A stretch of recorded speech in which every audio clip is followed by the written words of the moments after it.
Senhoras e senhores, muito bom dia.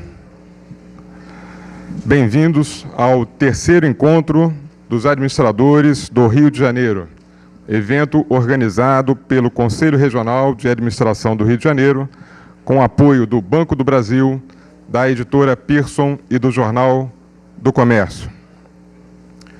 Convidamos para compor a mesa de abertura dos trabalhos administrador Rui Otávio Bernardes de Andrade, presidente do Conselho Regional de Administração do Rio de Janeiro.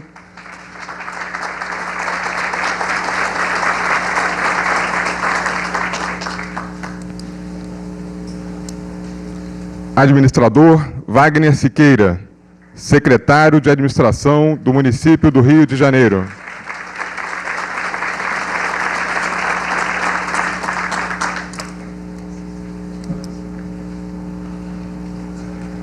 Administrador Edson Machado, presidente do Sindicato dos Administradores do Estado do Rio de Janeiro.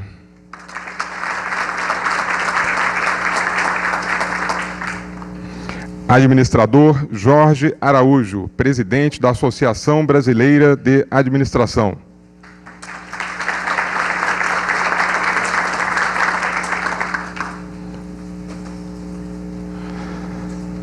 Administrador José Carlos de Freitas, diretor de Planejamento Estratégico da ABRH, Associação Brasileira de Recursos Humanos.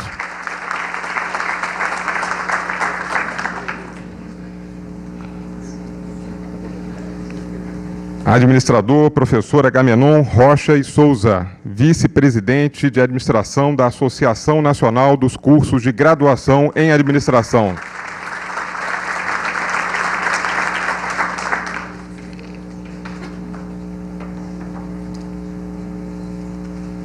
Regina Célia Vieira Ferreira, vice-presidente do Conselho Regional de Contabilidade.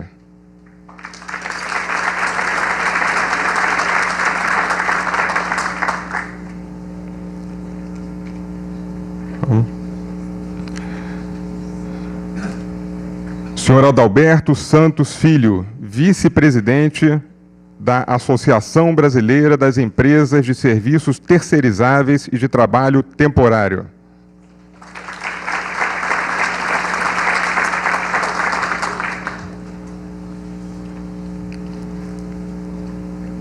Administrador Eduardo Machado, presidente da Comissão de Jovens Empreendedores da Associação Comercial do Rio de Janeiro.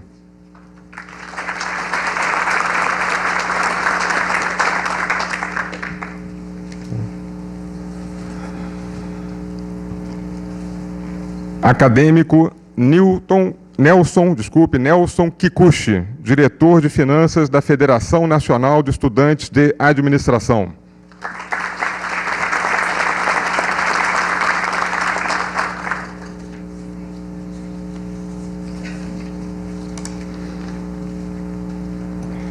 Registramos ainda com satisfação a presença das seguintes autoridades: administrador Jacaúna Alcântara, membro da Academia Brasileira de Administração Hospitalar.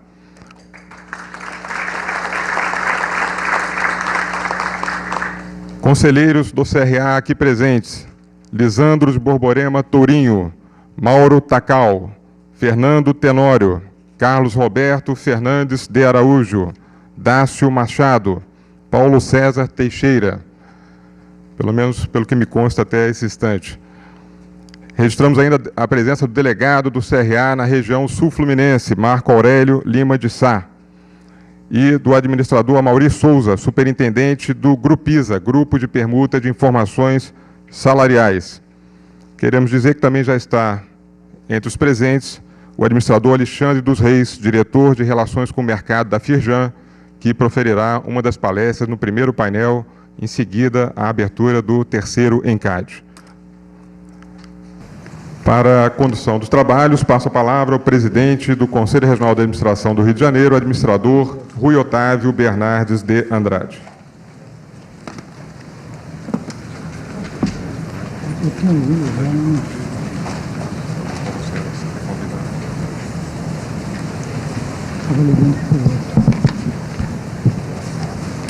Registro do turno para ver o dia Quero saudar inicialmente a todos os componentes da mesa, foram nominados e nos alegram muito com a sua presença, representando instituições aqui no nosso terceiro ENCAD. Queridas colegas administradoras, prezados colegas administradores, não é por acaso que a Semana da Pátria se confunde com a Semana da Administração, a Semana do Administrador. Se queremos um país forte, como nós cantamos agora, inegavelmente precisamos de um país bem administrado. Essa é a nossa parcela de contribuição para com a sociedade brasileira. É valorizar o administrador como um profissional que se prepara científica e tecnicamente para assumir as suas funções de alavancar o desenvolvimento, e também da administração, tão necessária tanto no setor público quanto na iniciativa privada, nos mais diversos setores, até mesmo no nosso dia a dia. Então é com muita alegria que nós os recebemos aqui para este terceiro encontro dos administradores do Estado do Rio de Janeiro. Temos diversas comemorações no dia de hoje. Não seria possível congregar a todos num local só, e nem também seria possível que administradoras e administradores ficassem fora do seu ambiente de trabalho para estarmos todos juntos. Mas este grupo que aqui está, durante todo o dia de hoje, teremos uma programação intensa, que foi analisada com muito carinho, com a participação de diversos colegas, abrangendo diversos temas de interesse da nossa categoria. Eu creio que vale a pena lembrar que o primeiro encontro deu-se no ano de 2006, na Academia Brasileira de Letras. Um auditório bem menor do que este, nós lá estávamos. Depois, o segundo encontro, já reclamado pelos administradores, ocorreu na Bolsa de Valores do Rio de Janeiro, onde também lá estivemos com um dia intenso de programação. E agora chegamos ao terceiro encontro.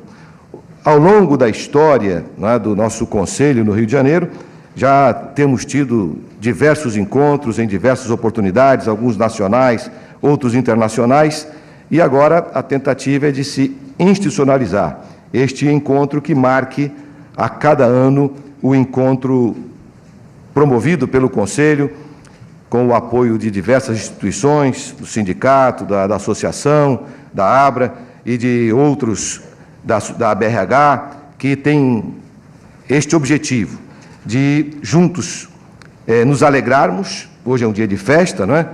É o dia 9 de setembro, é o dia do administrador, e devido ao grande número de administradoras, nós temos que dizer também, é o dia da administradora. Eu me impressiono cada vez que eu chego na sala de aula, porque eu vejo que o número de estudantes mulheres é maior do que o número de homens estudantes de administração. Isso é uma realidade dos nossos dias presentes, né? Uma coisa muito interessante e que nos faz enxergar o futuro de uma forma também diferente, né? Bom, nos alegramos muito com a presença de todos. Lastimavelmente, fizemos todo o esforço para começarmos às 9 horas. Mas começamos, porque tivemos um cafezinho, onde pudemos conversar, já nos confraternizar e dar início, então, a essa programação. Quero, portanto, apenas, para que não atrasemos muito, né? Já são 9 horas e 30 minutos,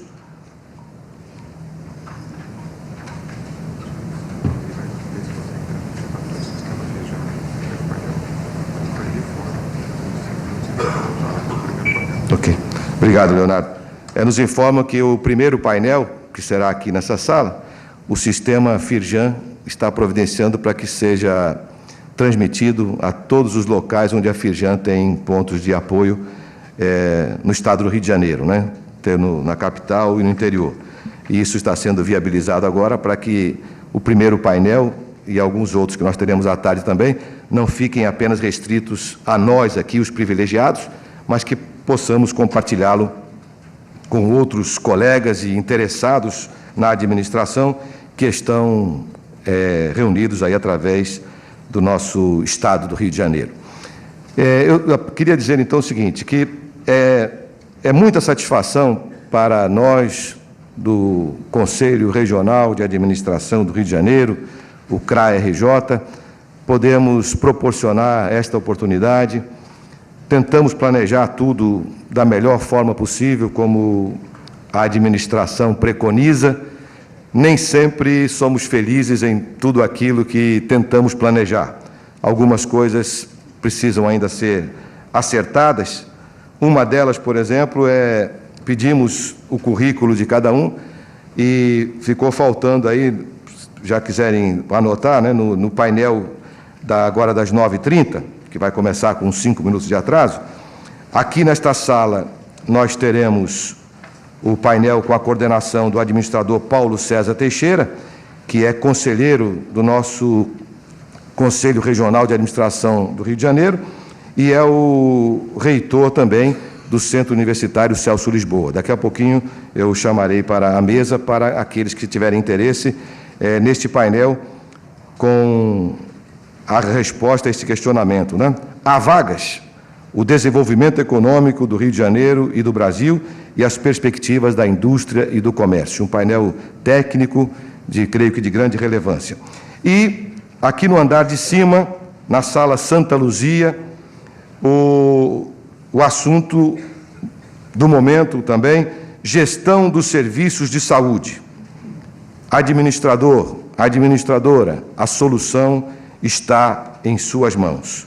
Teremos uma mini conferência e, logo a seguir, também gestão de pessoas com o administrador Márcio Pinto e a administradora Ana Dotlin, creio que eu pronunciei certo, Ana Dotlin, é isso?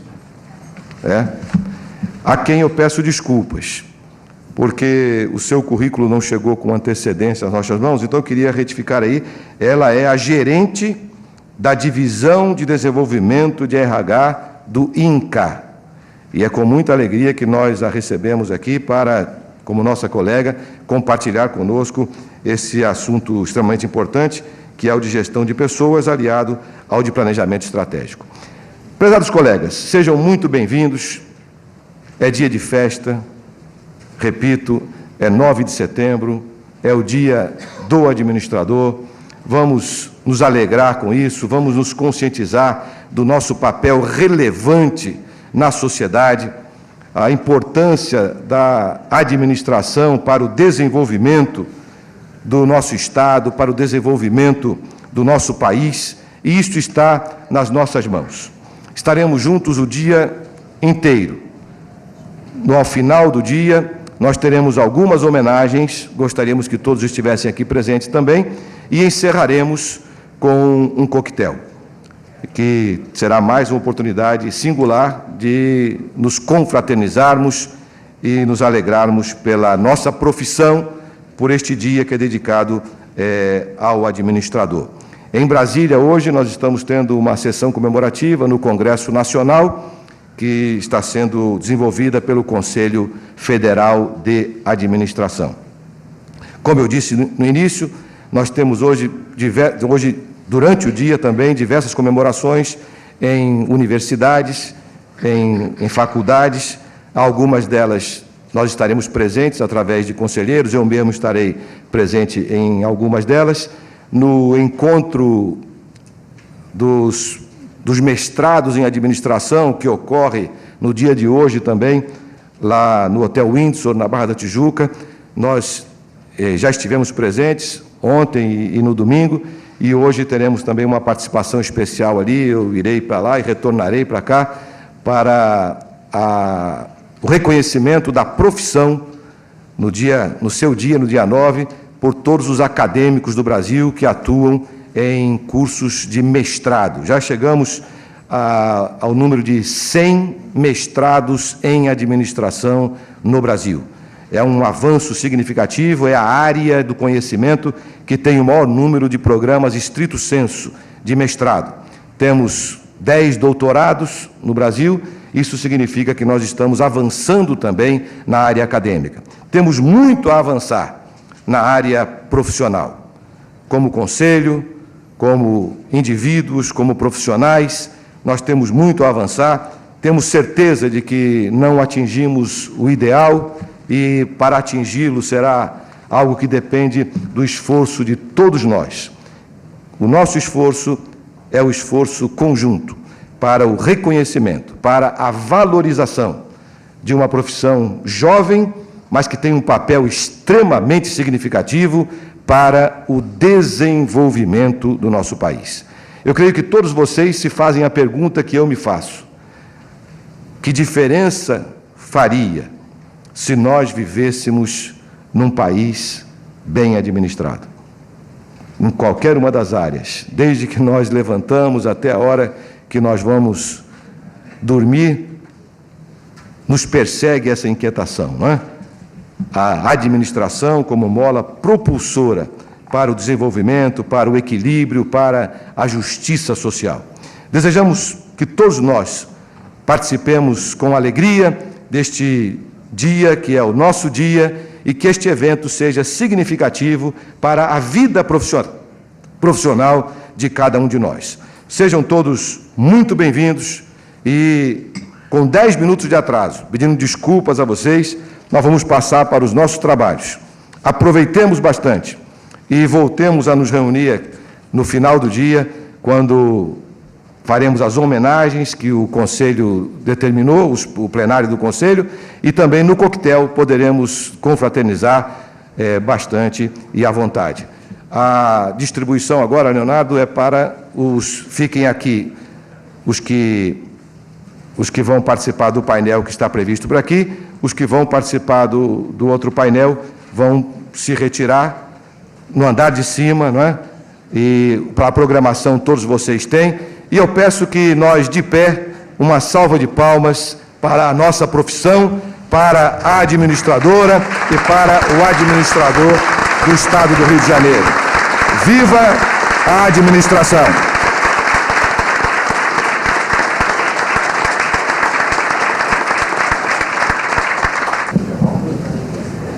Antes, registrar a presença também do conselheiro Francisco Carlos Santos de Jesus, presente também ao nosso evento.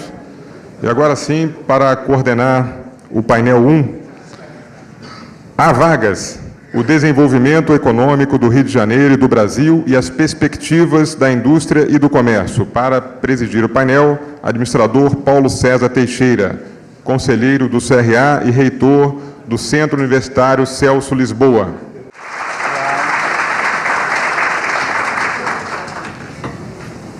E os palestrantes: administrador Alexandre dos Reis, diretor de Relações com o Mercado da Federação das Indústrias do Rio de Janeiro, FIRJAN.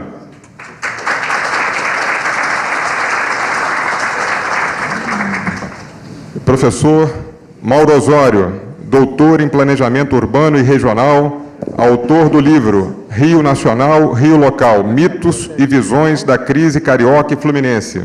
Professor, consultor na área de desenvolvimento regional e membro do Conselho de Desenvolvimento Econômico e Social da Associação Comercial do Rio de Janeiro.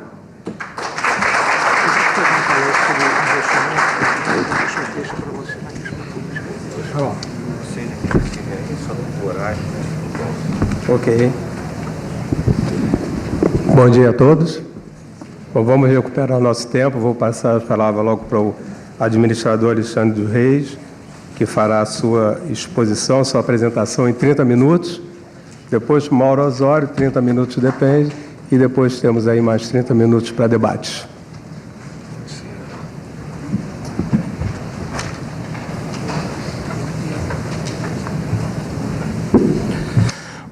Bom dia, meus colegas de profissão. É um prazer enorme recebê-los aqui na minha casa, né? É muito bom quando a gente recebe as pessoas na nossa casa, ainda mais num dia importante. Enquanto não aparece a a nossa apresentação. Uma coisa interessante para contar sobre o administrador Paulo e meu colega Mauro de mesa. Eu fazia economia, eu trabalhei 22 anos no mercado financeiro e aos 18 anos eu passei para economia. E trabalhava num banco e fui convidado por uma instituição que, graças a Deus, poucas pessoas tiveram oportunidade e ninguém me tira mais do meu currículo. Fui trabalhar com o economista Roberto Campos. Fui trabalhar na corretora e distribuidora dele com 18 anos. E é muito interessante porque você, em qualquer situação partidária, você podia não concordar com o pensamento do Roberto Campos, mas jamais não respeitar o que ele falava. E o Roberto Campos, ele, uma visão, além do tudo que está acontecendo hoje de globalização, ele narrava em 81, 82, 83. E uma vez a empresa tinha uma política de fazer o benefício do desenvolvimento do profissional e pagava um percentual da minha faculdade. E aí ele me perguntou, por que você faz economia? Eu me assustei, falando com o dono da empresa, um economista, qual era a resposta que eu ia dar? E ele falou, pensa bem, já que eu vou pagar 60% da sua faculdade, eu gostaria que você pensasse bem, refletisse. Eu vou te dar algumas premissas e você vai refletir. Que foi a questão da globalização, algumas várias variáveis que ele me passou naquela época, em 84. E, no final da minha reflexão, eu resolvi mudar para a administração. E mudei minha faculdade para a administração, me formei como administrador. Porque ele dizia que o especialista tinha uma década já formado. E com tudo que vinha, ele ainda falou o seguinte, ou você faz administração ou direito com especialização em contrato internacional. Ele falou isso para mim em 84. Você não tinha um contrato negociado, difícil o número de contratos existentes. Não é esse, não.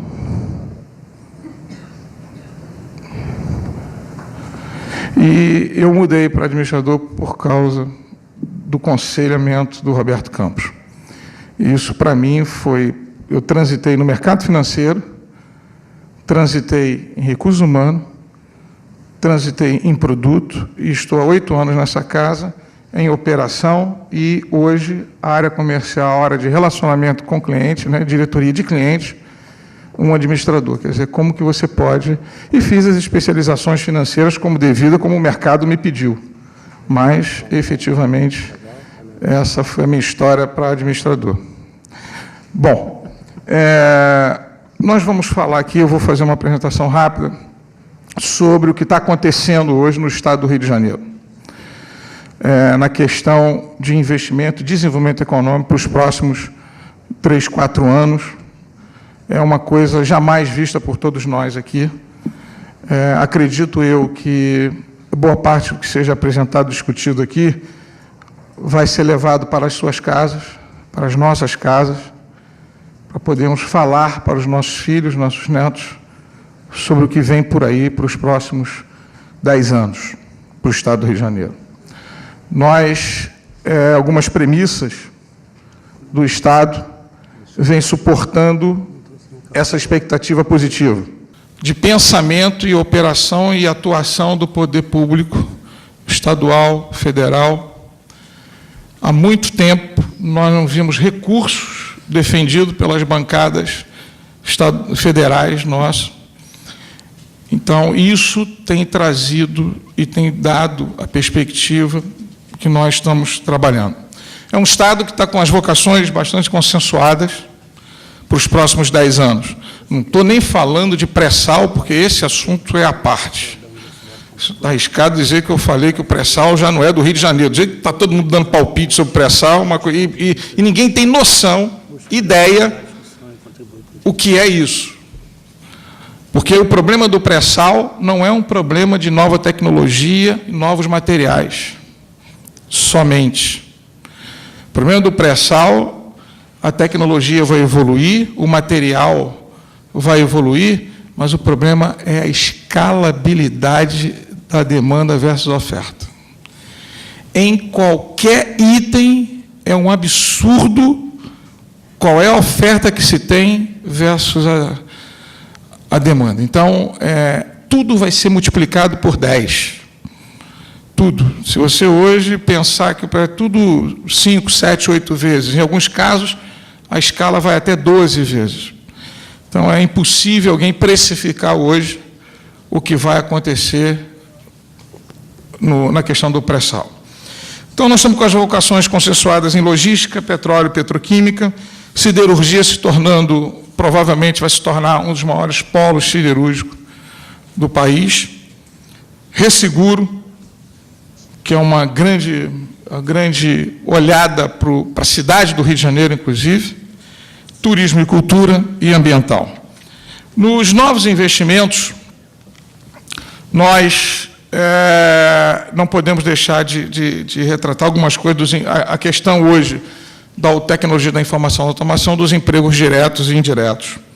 Hoje, a relação está praticamente definida 1 para 1 na média setorial. Cada vez mais demanda muito mão de obra qualificada, mais qualificada, e a rede de negócios no entorno dos investimentos é o que a gente chama de melhoria do ambiente de negócio.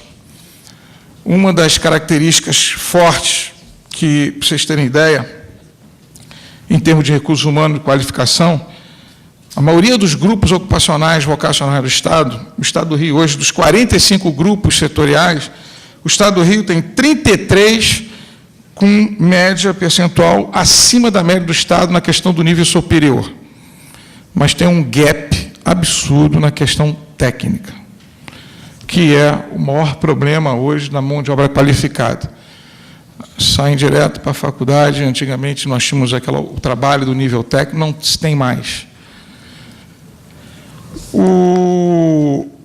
Toda a questão do desenvolvimento no Estado do Rio de Janeiro não tem como não ser trabalhado logo em seguida, porque eu acho que é o painel, que é a questão das políticas públicas, o que pode ser feito.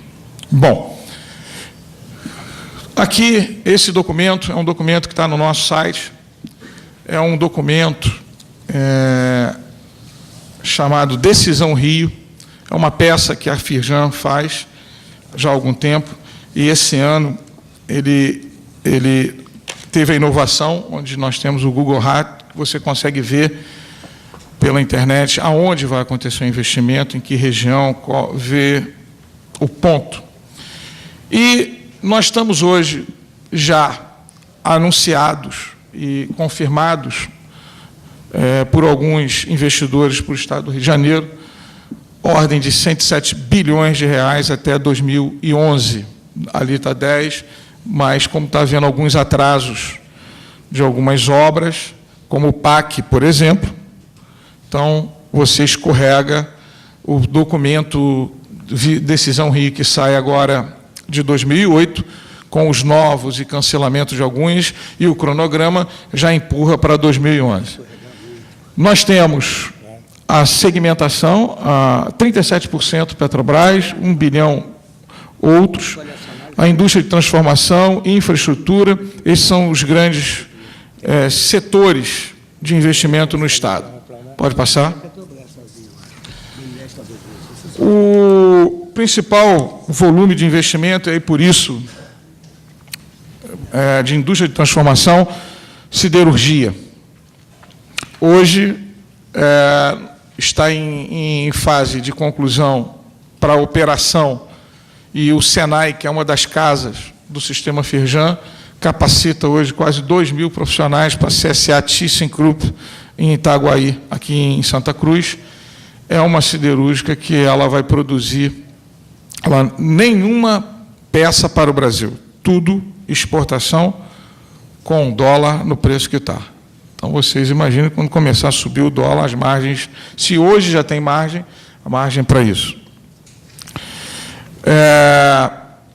Tive sexta-feira, aula inaugural também, o Senai capacitando 250 profissionais para Votorantim e Resende. Outra siderúrgica de alta complexidade, uma siderúrgica muito moderna e que também entra. E está em negociação, sem contar a ampliação da Gerdau, sem contar que um dos investimentos que aparece, que a gente já vai falar, é o chamado Complexo do Açu, que é em São João da Barra, que é o polo de investimento do empresário Ike Batista. O porto já está em construção, também capacitado pelo Senai as pessoas locais.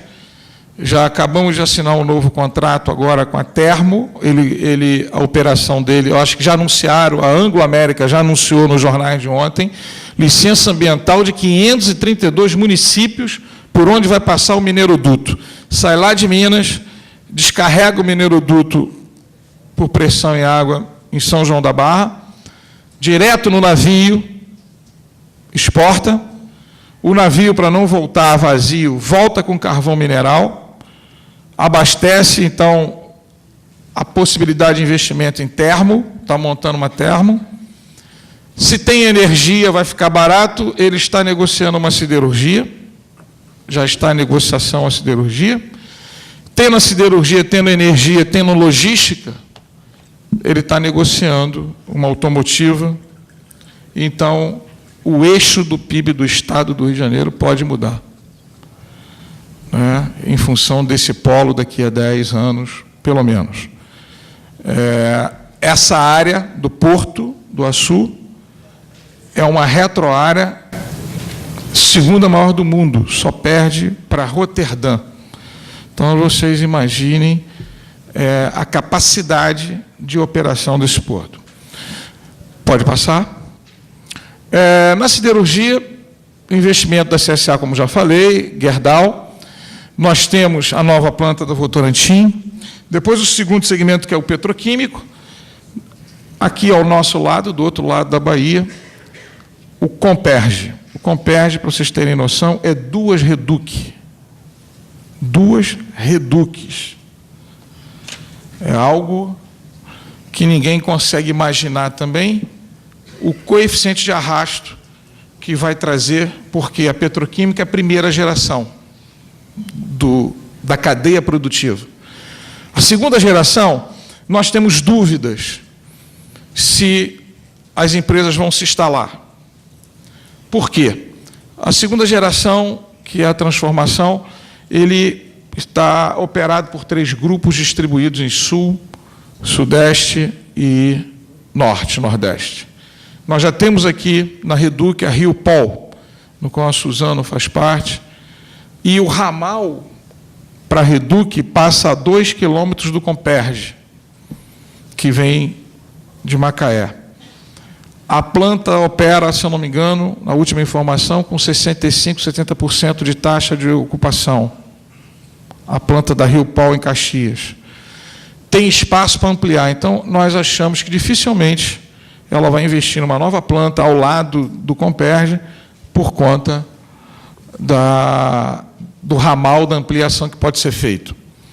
Agora, e a terceira geração, que é o trabalho do derivado? Hoje está registrado 8 segmentos que podem se instalar ao entorno do Comperge. 8 segmentos do plástico, do PET, automotivo, isso filme,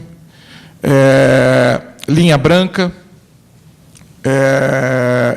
e outros 2 ou 3 setores de plástico da região. Agora, o que mais emprega é a quarta geração, que é o setor de serviço. Então, ninguém consegue medir hoje o impacto dessa petroquímica na região. A indústria naval, em média, a carteira de encomendas sem o pré-sal, só para dar a demanda contratada de hoje, já é uma carteira que vai manter a indústria naval por 10 anos operando a todo vapor, sem o pré-sal. Só o que nós temos hoje. A última informação agora, o GP Investimento acabou de fechar duas intenções, protocolo de intenção, com 2 estaleiros japoneses para fazer licitação, eles vão entrar em estaleiro. Você acha que GP Investimento e Ike Batista, que já está com um projeto na Barra do Furado, em Quissamã, entra em negócios que não têm a oportunidade de ganho? Já estão esse estudo, ou Rio de Janeiro ou Pernambuco. Pode passar. Nos investimentos de infraestrutura, a gente separa energia, desenvolvimento urbano, transporte e logística. E aí, nesse aí, quando nós estamos falando de logística, nós estamos falando do setor portuário. Hoje, o Estado do Rio de Janeiro é muito bem servido de logística portuária. Vai ficar melhor ainda. Mas hoje já tem um porto operando em Arraial do Cabo, de pequeno porte, Niterói, pequeno porte, centro do Rio, Itaguaí, vai ter agora o de Porto do Açu e os privados da CSN ali em Sepetiba. E a logística, que é um projeto que a Firjan trabalhou há 11 anos, o arco rodoviário, que liga justamente esse complexo, passando por trás da Baixada, emendando com o Comperj, saindo lá em Manilha, esse investimento. Pode passar. Quando nós estamos falando de outros investimentos, que nós estamos falando de outras regiões, nós temos todo o complexo do Porto do Açu, que é esse porto oceânico que vai mudar o eixo do PIB do Estado. Pode passar. O trem-bala Rio-São Paulo, ele está anunciado. Se vai sair é outra, se vão deixar sair, né? Porque eu estive em Três Rios trabalhando semana retrasada. Vocês sabiam que estão chegando em Três Rios 36 empresas com a média de 120 funcionários por empresa? 35 empresas assinado protocolo de intenção. E lá era um polo ferroviário. E a discussão é por que ninguém consegue entender que não há investimento na questão de ferrovia. Mas 35 empresas estão chegando em Três Rios, naquela região, por conta da política de incentivo fiscal do ICMS a 2%. Então, podem ficar atentos, e são grandes empresas. Tem empresas de grande porte, considerada grande porte, chegando na região. O MS Logística, que todos nós sabemos da privatização da rede ferroviária, o Arco Metropolitano e a BR-101 Norte, que acabou de ser privatizada. Eu acabei vindo de Macaé agora, é insuportável você viajar nessa estrada, seja qualquer hora do dia mais, à noite, é insuportável. Nós, inclusive, eu tenho um ditado da minha avó que se deve dormir onde tem que acordar, porque sempre dá algum problema no dia seguinte. Eu estava em Macaé ontem, não pude vir, porque eu proibi, se eu não deixo meu pessoal viajar à noite nessa estrada, eu tenho que dar o exemplo. Eu saí hoje de manhã, porque eu não deixo mais o meu pessoal viajar na BR-101 à noite. É um alto índice de acidente. Pode passar. Energia, nós temos a retomada da Angra 3, a termoelétrica do Porto do Açu, a usina hidrelétrica do Simplício, que já está quase em operação aqui na região de Três Rios, bem posta, Sapucaia, e várias pequenas termos sendo construídas em várias regiões de geração de energia. Pode passar. A distribuição regional dos investimentos, onde é que eles estão? Você vê que o Estado do Rio hoje, ele é do norte ao sul. Do norte ao sul. O Estado está recebendo investimento de todas as naturezas, todos os setores, em todas as regiões. Baixada vai receber 8 bilhões, 9 bilhões, o Sul, 7, município do Rio de Janeiro, 13, porque Santa Cruz é considerado município, é onde está a CSA Thyssen. O Leste, 16 bi, porque é o Comperge, é em Itaboraí. E o Norte, 9 bilhões, que é o Complexo do Açu. Outros, e a parte viários, de 49 bilhões, que são os investimentos de infraestrutura, de arco metropolitano, de logística. Pode passar. Só para vocês terem ideia aí esse documento, ali aponta essa apresentação, se quiser, a gestão do evento depois disponibilizar, não tem problema algum, tá bom? Pode passar. Ali é onde é o arco, né? Onde começa o arco, você vê a costa toda nossa. Pode passar. Só para vocês terem noção. Pode. Ali o Comperge, já do outro lado. E ninguém imagina hoje, consegue precificar o que vai vir em torno. E acho que vai ser uma boa discussão, se for, que é a questão da política pública, a questão social do entorno, né? A questão ambiental, a questão que vai ser o grande tema de discussão. Pode passar. Pode passar, que esse é mais pontual, para vocês terem noção, e fechar no último com um grande investimento. Lá é o Porto do Açu. São João, quase fronteira com o Espírito Santo.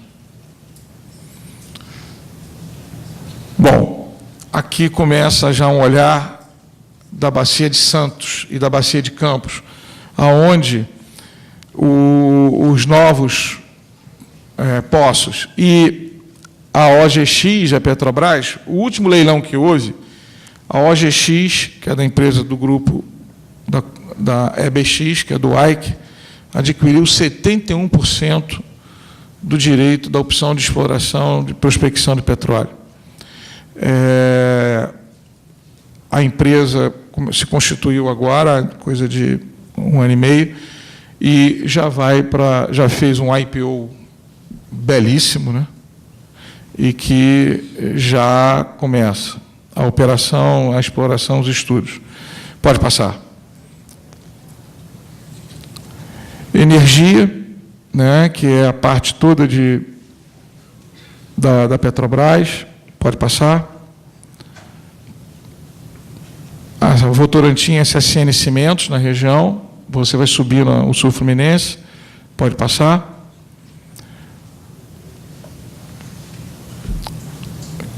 Pode passar. Bom, aqui começa a questão do futuro como gerador do desenvolvimento. É aonde, na costa, é onde está o Tupi, os poços de pré-sal, né? Então, você vê que a briga é boa por São Paulo e Rio de Janeiro, por questão do pré-sal, né? Porque você vê que já encosta bem na costa paulista. Pode passar. Isso é todo o estado mapeado dos investimentos. Pode passar. Bom, esse volume de investimento que vai ser dado ao Estado do Rio de Janeiro nos próximos 3, 4 anos, ele apresenta algum ambiente hostil, alguma coisa hostil ainda no ambiente de negócio no Estado do Rio de Janeiro. Já detectado baixo associativismo, ainda muita coisa isolada, falando sozinho, e para suportar movimentos como esse de PIB, movimentos de qualificação, movimentos de empreendedorismo, movimentos que vão ser necessários vir por trás desses investimentos, ainda existe uma baixa taxa de associativismo e presença das entidades de classe, no qual nós fazemos parte de uma delas. As entidades de classe não podem deixar de olhar isso. Tem que ter uma pauta positiva para se preparar e preparar os seus associados para estes movimentos. Ou as entidades de classes fazem isso, ou vai ficar mais difícil você descer com coisas que têm que ser desenvolvidas ao longo. Continua uma alta informalidade. Todos nós sabemos o motivo pelo qual. Mas esse é um ambiente hostil de informalidade. Hoje, para você operar esses grandes investimentos, para uma empresa, seja do porte que for, ela hoje, para atender essas demandas, tem que ser uma empresa com pensamento, não importa o porte, tem que estar numa formalidade, porque a informalidade é só aquela, não é aquela que não... É engraçado que existe dentro do ambiente de negócio a visão da informalidade, que é aquele cara que não está registrado, né? Não é isso. No nosso ambiente aqui, a informalidade é o despreparo para competir dentro desse ambiente de negócios que vem por aí. Né? Então, e o outro ambiente hostil é a falta de mão de obra qualificada. Não é o fato de ter uma universidade, de ter uma graduação, uma pós-graduação, porque agora já se emenda direto, às vezes sem trabalhar. Você vai na faculdade e engata direto uma pós-graduação. E o que nós temos visto nas empresas é as pessoas chegando mais tarde nas empresas para trabalhar, com conhecimento acadêmico, com conhecimento, porém, sem prática, sem vivência do mundo corporativo, sobre o trabalho de liderança, uma visão de equipe, uma visão de mundo corporativo. E as universidades precisam, e eu acho que, de novo, a entidade de classe no qual nós somos presentes precisa se organizar junto às universidades e exigir uma mudança curricular na questão acadêmica para ter pontos mais vivência da governança corporativa, momentos corporativos. Se vive muito pouco isso. E, por último, a questão técnica. Não existe técnico. Não importa em quê. Não existe técnico. E hoje, vou dar um exemplo para vocês. Na siderurgia, os certificadores, existe uma profissão chamada inspetor de solda nível 1, 2, 3. Esse cargo, até 10 anos, até 6, 7 anos atrás, era um cargo normal dentro da cadeia produtiva e tinha uma perspectiva de renda de 2 a 3 mil reais salarialmente, mês. Hoje, eu não encontro um por menos de 15 mil reais. Nós estamos falando de uma inflação de 8 anos. Esse profissional hoje não existe. Ele trabalha por assinatura, por certificação da solda. Ele vai na empresa e vê uma solda e classifica ou não.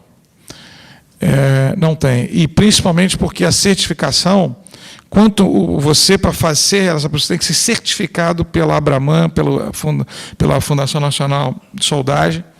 Para cada 10, passa 1. Porque é uma certificação inglesa, um padrão, uma metodologia, e hoje as escolas técnicas não conseguem gerar isso. Mas o que é pior, nenhuma dessas demandas, elas jamais serão ocupadas na nossa profissão, ou seja, em qualquer outra, se continuar o que está acontecendo com a nossa política pública de educação. As pessoas não têm técnico porque as pessoas não conseguem chegar para fazer o curso técnico porque não conseguem concluir o ensino médio. É um absurdo isso. É inadmissível.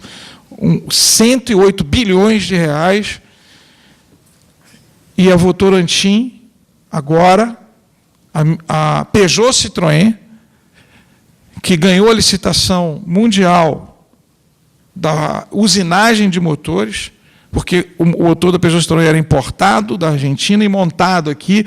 Agora nós vamos usinar, ampliação da fábrica, não conseguiu o número suficiente para contratar, porque a escolaridade estava com o ensino médio completo na região. O Senai, que fez todo o processo de edital, tivemos que baixar a escolaridade para ensino médio incompleto, cursando, porque não tinha pessoas para trabalhar.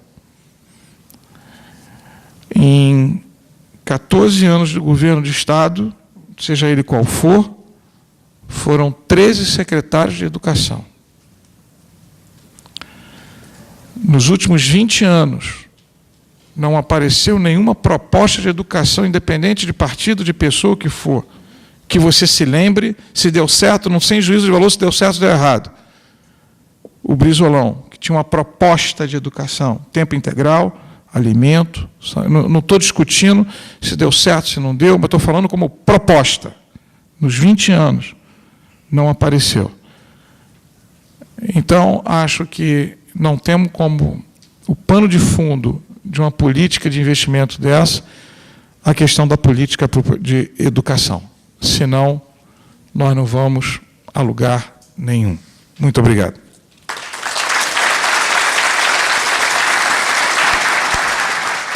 Por favor, professor Mauro Osório, que agora fará a sua visão, especialista em desenvolvimento regional da UFRJ e consultor. Bom, bom dia a todos. Acho que vão colocar aqui para mim minha apresentação também. Agradecer ao Rui Otávio, conheço há muitos anos aí das lides universitárias, o Leonardo, a alegria rever o Paulo, trabalhamos juntos. Aliás, numa experiência de implantação exatamente de cursos tecnológicos, vários amigos aí na plateia de universidades. Enfim, a minha ideia hoje é trazer como consultor, mas principalmente como acadêmico e universitário, tenho procurado estudar e refletir sobre o Rio de Janeiro, algumas problematizações em função do cenário que nós estamos vivendo. Alexandre foi muito feliz colocando a questão do associativismo. Ele é um problema grave, quer dizer, do ponto de vista de organização regional, do ponto de vista, por exemplo, a Associação de Prefeitos do Estado do Rio de Janeiro é a mais recente entre todas as unidades da federação e talvez a menos representativa, apesar dos esforços que vêm sendo feitos. O nível de reflexão sobre o Estado do Rio de Janeiro é extremamente débil, né?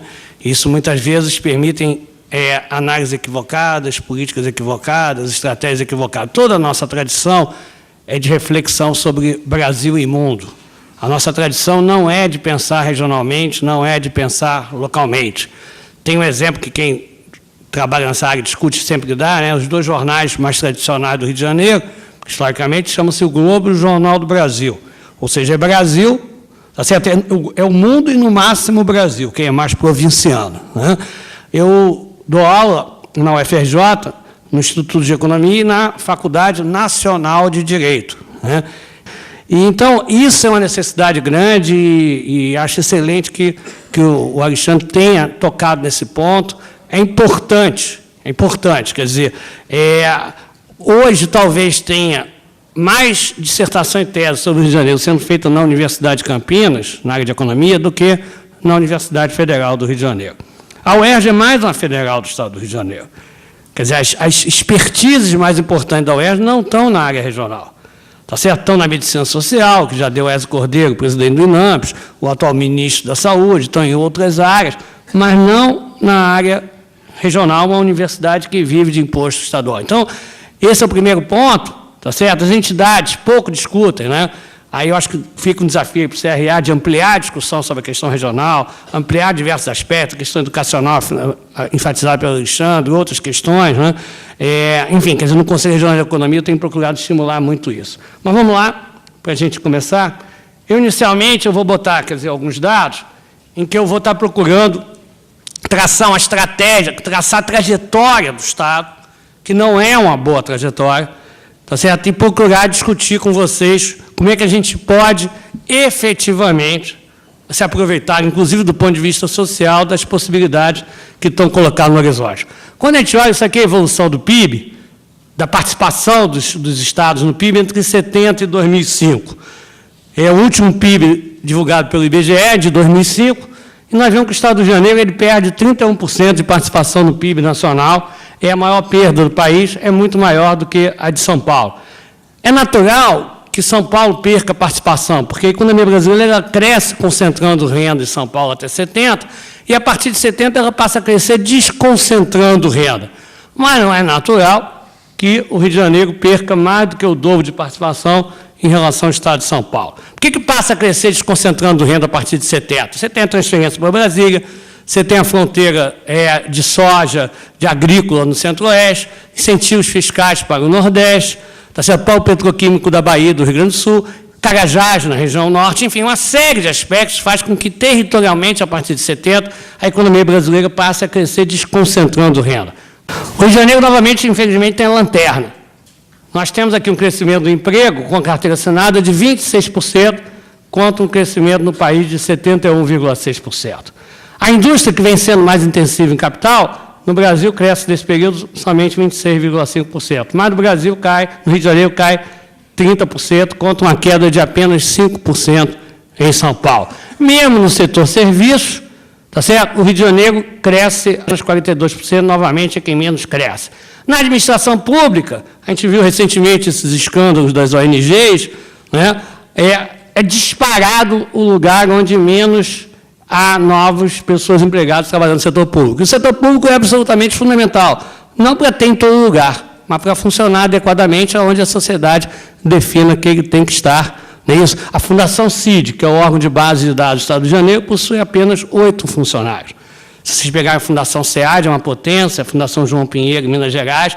Então, nós estamos muito mal parados em termos de informações e dados. Nesse sentido, é muito importante o mapa de desenvolvimento que a Firjan fez e agora um índice que a Firjan criou, que é o índice que vai estar procurando analisar a situação de cada município, que traz informação, traz mais racionalidade ao debate. Pode ir.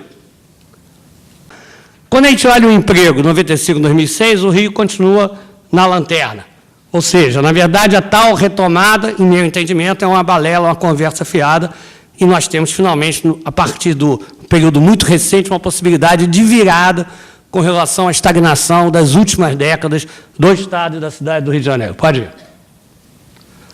Bom, aí quando a gente olha a produção física industrial, o Estado do Rio de Janeiro tem uma queda contra as outras regiões, todas crescendo no período da famosa, da falada retomada do crescimento, e dizendo que é uma inflexão positiva. Eu nunca vi inflexão positiva negativa, mas, de qualquer forma, estou esperando, já tentei vários debates com os autores que escreveram sobre isso, ainda não tive sucesso, estou à disposição para aprofundar a discussão sobre essa questão em benefício do Estado do Rio de Janeiro. Pode ir. Quando a gente olha o emprego formal e informal, o Estado do Rio de Janeiro tem uma taxa de desemprego baixa. Mas o IBGE, quando ele pesquisa pela metodologia internacional e pergunta, você procurou emprego nos últimos 15 dias? A pessoa disser que sim, é desempregado. Disser que não, não é desempregado. Então, o cara está vendendo bala no sinal, não é desempregado. O cara que está no tráfico do morro não é desempregado. E aí eu acho interessante a gente olhar como é que evoluiu o número de pessoas ocupadas. Mesmo no emprego formal e informal, essa é a série mais longa pelo IBGE, pela pesquisa mensal de emprego, mesmo pegando informal, a região metropolitana do Rio cresce 16%, a cidade do Rio cresce apenas 13%, e o total das regiões metropolitanas cresce 23%. Pode ir, por favor. Pode ir, a próxima. Pode ir, por favor? Já foi? Aqui é o emprego de jovens. No caso de jovens, a situação é mais dramática, porque aqui a pessoa que trabalha comigo esqueci de atualizar, já tem dado até julho, mas não altera muito. Quando a gente olha o emprego, a ocupação formal e informal de jovens entre 18 e 24 anos de idade, a cidade do Rio cai 7%, a região metropolitana cai 1% e o total das regiões metropolitanas ocorre um aumento de 10%. O emprego para jovens no Brasil inteiro é um problema complicado. O IPEA recentemente fez um trabalho mostrando que, mesmo em países com nível de desenvolvimento parecido com o nosso, há uma carência de primeira ocupação pelo fato de que o Brasil, desde 1980, cresceu pouco e, mais recentemente, começa a acelerar o crescimento econômico. Mas isso é um problema em todas as regiões brasileiras e tem uma taxa de desemprego entre os jovens bastante elevada. Mas no Rio, além de não crescer, cai. A gente pode dizer, a cidade do Rio de Janeiro é o lugar onde a população menos cresce. É verdade. Entre todas as capitais, por exemplo, a cidade de Janeiro, na atual década, foi onde o número de pessoas, o número de habitantes menos cresceu. Menos cresceu. Às vezes as pessoas não têm ideia disso, a população da cidade de Janeiro não cresce mais. Cresce pouquíssimo, cresce baixíssimo. Mas mesmo não crescendo, você tem aí uma queda. Como é que a gente vai querer que o rapaz não vá para o tráfico se o número de ocupações está caindo? Então, se por um lado nós temos problema de qualificação, e é um excelente problema, vamos resolvê-lo, por outro lado, nós temos um problema ainda de desemprego e que o Rio, se a gente pegar os dados dos últimos 12 meses, pode ir, acho que o próximo é isso, pode ir, por favor. Pode ir. Por favor, pode ir.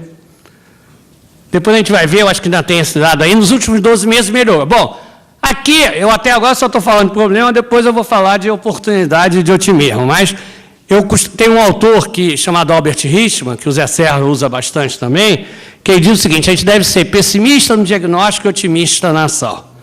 Ou seja, a gente tem que trabalhar a partir da realidade e construir as estratégias a partir dela.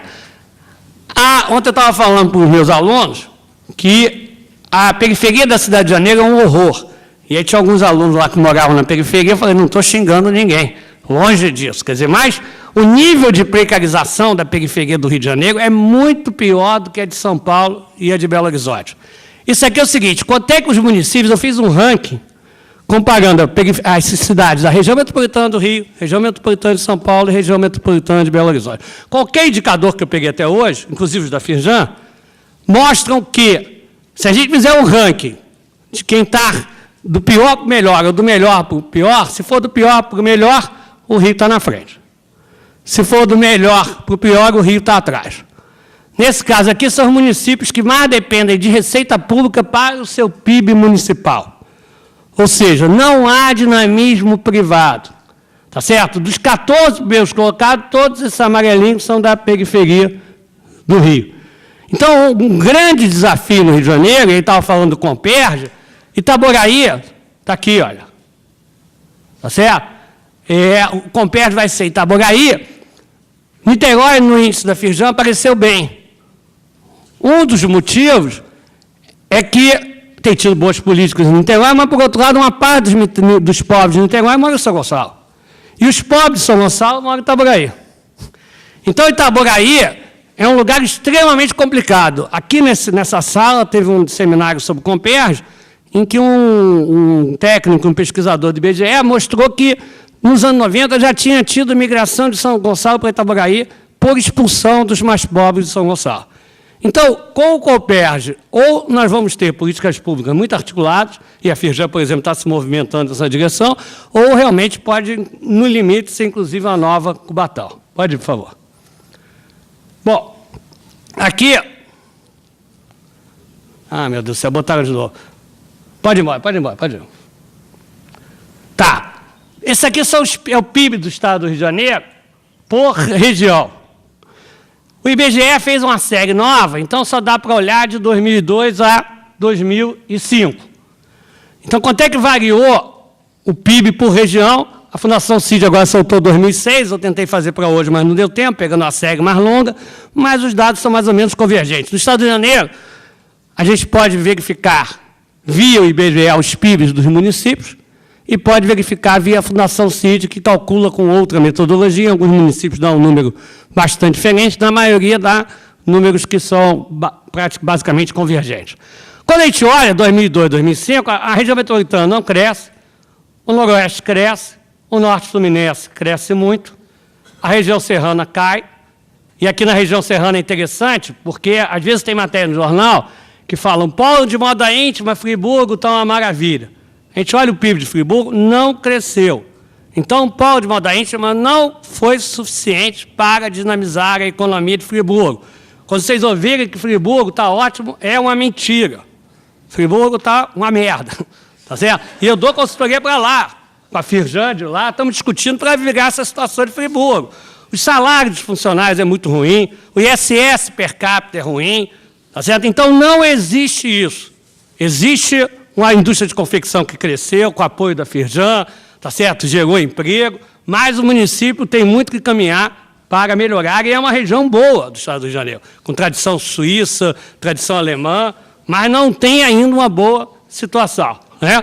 Baixada Litorânea cresce, o Médio Paraíba cresce, Centro-Sul cai e Costa Verde cresce. O que eu quero apontar aqui? Na verdade, aonde cresce? Aonde cresce é onde tem petróleo. E na indústria automobilística no Médio Paraíba.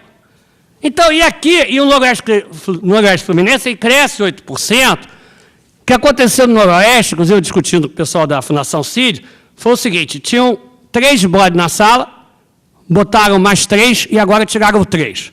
O que é isso? Você tinha a Parmalat lá, a Parmalat quebrou, a Parmalat voltou a funcionar, cresceu 8%. Ou seja, mas continua uma situação extremamente ruim, o Noroeste, sabidamente, é uma região extremamente miserável, extremamente complicada. A região Norte Fluminense cresce pela base produtiva de petróleo em Macaé e pelo efeito estatístico da extração de petróleo na bacia de Campos. O petróleo que ele gera efetivamente no Estado do Rio de Janeiro, e é muito bom, né, é o quê? É a base produtiva de Macaé, Petrobras está aqui, várias empresas estão sediadas no Estado do Rio de Janeiro, e royalties. Ou seja, os royalties eles geram um efeito renda extremamente importante, mas muitas das vezes muito mal utilizado. Dos 10 municípios que mais recebem royalties no Estado do Rio de Janeiro, 5 têm um índice de desenvolvimento infantil péssimo, que mede o cuidado com criança de 0 a 6 anos, onde faz a base estrutural de qualquer ser humano. Então, aonde é que tem um dinamismo melhor no interior? Se fala muito que a capital está mal e o interior está bem. Eu acho que tem uma crise histórica, que é da cidade e do Estado. Cresce Costa Verde, onde Mangaratiba cresce, e Itaguaí, possivelmente, provavelmente pelo Porto, também apresenta um bom crescimento. Angra, o crescimento é pífio, pelos todos os dados, seja da Fundação CID, seja do IBGE. Uma pessoa do governo passado, uma vez encontrou comigo e falou: Mauro, seus números continuam ruins? Infelizmente, os números não são meus. Se fossem, era mole, era só trocá-los. Tá certo? Os números são do IBGE, Fundação CID, Ministério do Trabalho e assim por diante. O índice da Firjan, recentemente feito, né? Então, aqui, nós temos Baixada Litorânea, que é royalties. Cabo Frio, tá certo? Rio das Ostras, né? Recebe, e o Norte Fluminense, royalties, e o Médio Paraíba. Agora, Médio Paraíba, indústria automobilística. Tem problema de mão de obra, vamos resolvê-lo. Agora, tem outro problema, também é grave. Inclusive, o governo do Estado agora está buscando enfrentá-lo. A indústria, a atividade industrial, ela é importante também pelos encadeamentos que ela pode gerar. Eu dei uma palestra pela Firjan no Médio Paraíba alguns anos atrás, o diretor da Volkswagen falou o seguinte: eu compro 98% de tudo que eu consumo fora do Estado do Rio de Janeiro. Recentemente, o governo do Estado fez uma pesquisa e descobriu que 95% estaria sendo comprado fora do Estado do Rio de Janeiro, através da Secretaria de Desenvolvimento Econômico. Qual é o desafio, então, no Médio Paraíba? Gerar política de cadeamento. Claro que São Paulo está perto, muita coisa você vai não poder trazer, como ele bem colocou aqui o Alexandre, sobre a questão, por exemplo, do Comperj, no que diz respeito, por exemplo, à segunda geração. Mas tem coisas que o diretor da Volkswagen me disse que podia fazer, e o governo do Estado está procurando estabelecer essa política. O Estado do Rio de Janeiro tem uma agência de desenvolvimento. Essa agência de desenvolvimento, até recentemente, tinha 4 milhões de capital. O BDMG tem uma agência de desenvolvimento de 800 milhões de capital. O Serra vai criar uma agência com 1 bilhão de capital. Agora o governo do Estado está ampliando os recursos da Invest Rio, deve chegar até o final do atual governo com 200 milhões de capital, e uma das políticas que eles pretendem fazer é exatamente a política de fornecedores. Pode ir. Aqui é o índice da Firjan. Entre os 100 municípios mais bem colocados, nós temos apenas 2 do Estado do Rio de Janeiro, Macaé, como já coloquei, e Niterói. A Niterói teve uma matéria grande no Globo, analisando os índices da Firjan, e aí as pessoas disseram: não, Niterói é por causa da indústria naval. Aí eu fui abrir o índice da Firjan. Quando a gente olha emprego e renda, o índice de emprego e renda, que é o que tem mais a ver com a economia, Niterói despenca, se não me engano, da posição 50 para 100 e poucos. E se o Estado do Rio de Janeiro tem muita potencialidade para frente, ou a gente se organiza ou vamos subaproveitá-las. A indústria naval, nós estamos correndo o risco de perder a hegemonia para o Estado de Pernambuco. Ou seja, hoje o estaleiro mais moderno do Brasil chama-se Estaleiro Atlântico Sul. Então, hoje a gente para de oba-oba, para de espuma, trabalha com seriedade, discute mais a região, vamos discutir, parar de discutir só Brasil e mundo, vamos continuar, vamos discutir região, ou a gente se organiza, né, ou vai ter jegominho, milícia, não sei o que, essa confusão, essa balbúrdia que a gente tem vivido. Então, aqui, novamente, mostra que não estamos bem, temos perspectivas e temos que nos organizar para aproveitá-las. Pode ir. Bom, vamos lá. Por que essa história de desgraça que eu apresentei, né? Vamos a ela rapidamente. Pode, por favor. O Rio de Janeiro, ele nasce como porto e fortificação militar. O Rio já é nacional antes de virar capital da República. Os portugueses descobrem que a Baía de Guanabara é um cofre forte, tá certo? E isso aqui vira uma área portuária e uma área militar. Pode ir. Bom, o Rio de Janeiro ele vai depois, a partir de virar eixo de logística do Brasil, ele vai se constituindo como centro político, econômico e cultural da nação.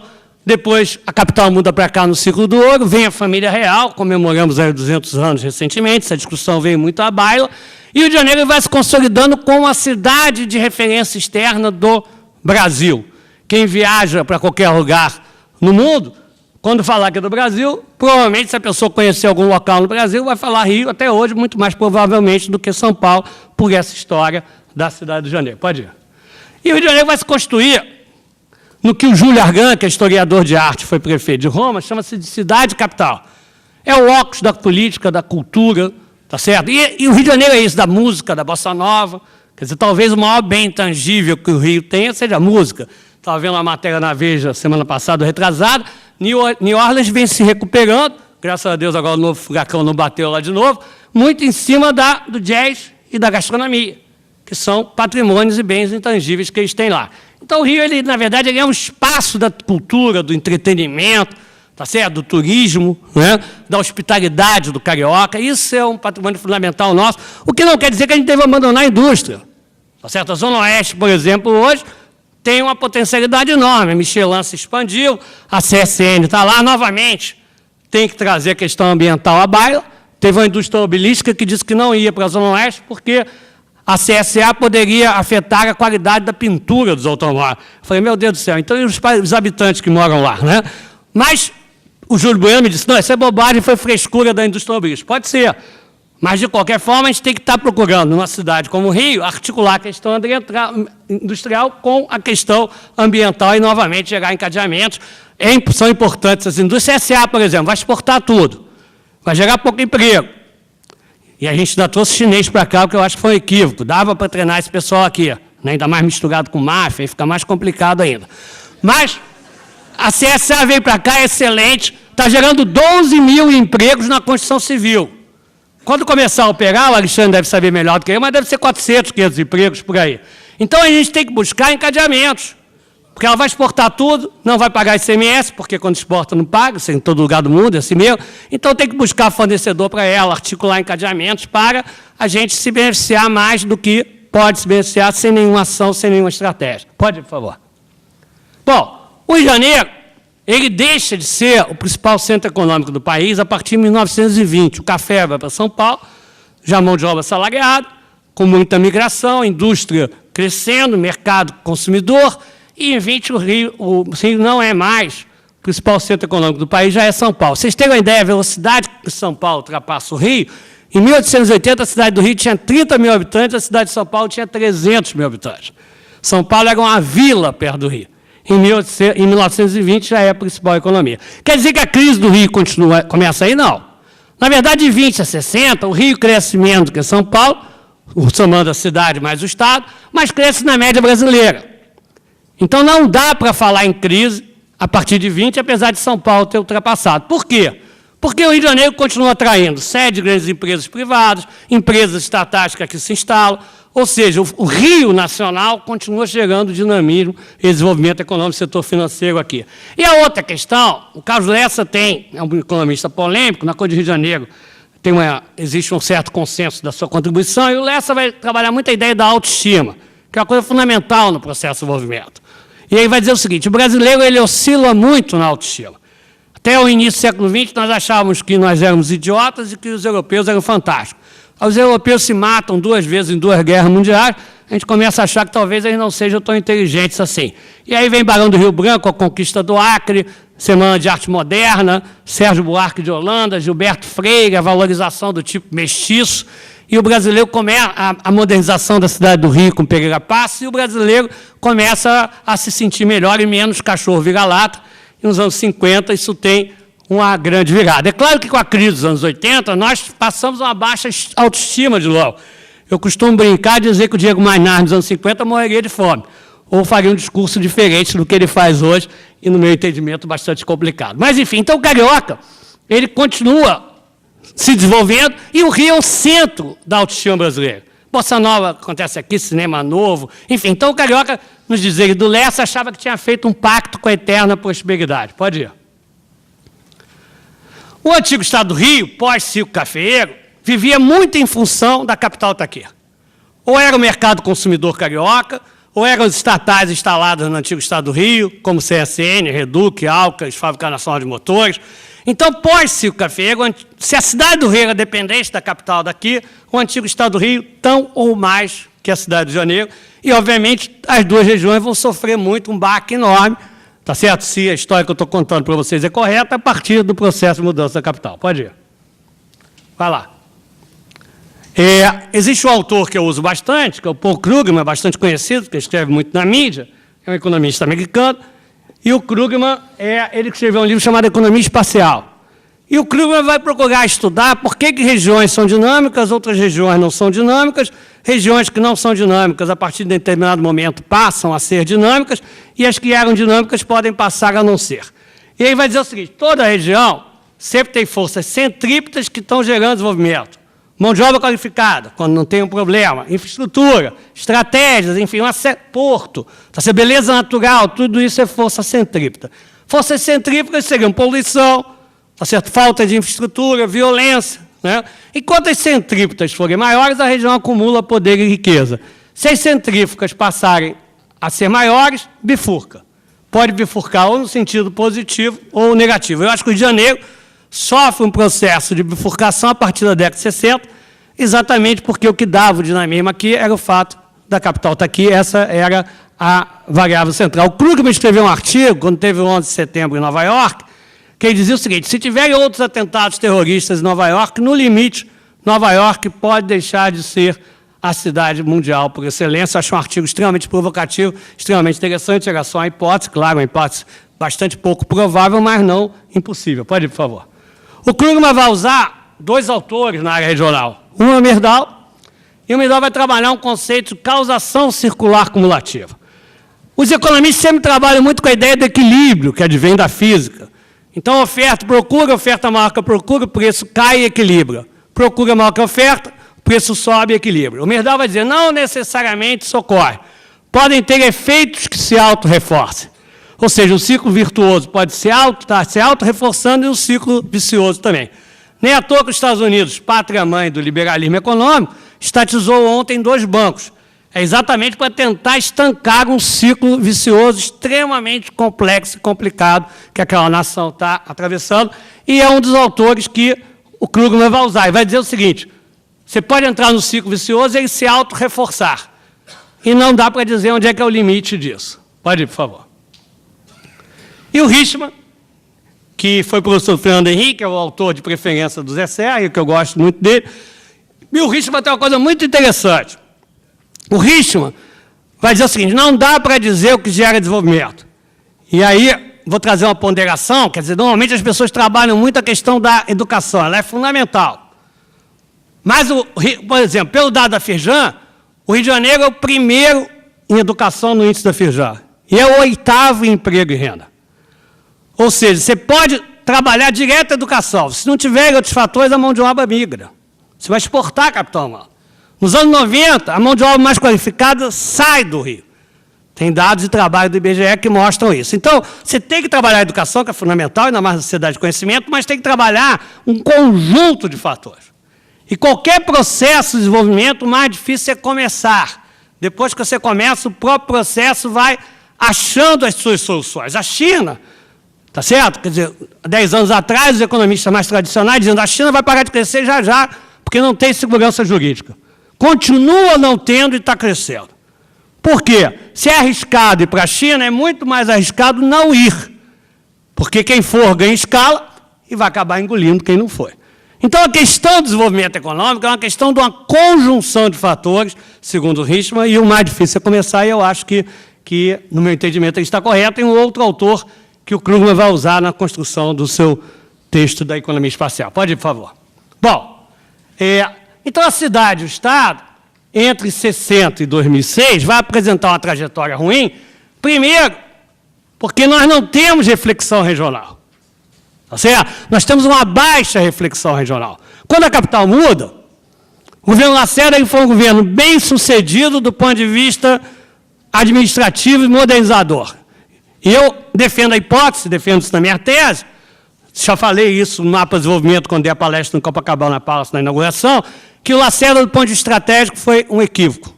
Por que foi um equívoco? E o Negrão também, e o Chagas também. Por quê? Porque, na verdade, eles trabalharam com duas hipóteses. Primeiro, Brasília não se consolidaria. Então, vocês usarem a política do Lacerda toda de modernização da Bela Cap para manter a capital de fato aqui. Por exemplo, agora essa é uma matéria, cidades se reinventam no Globo.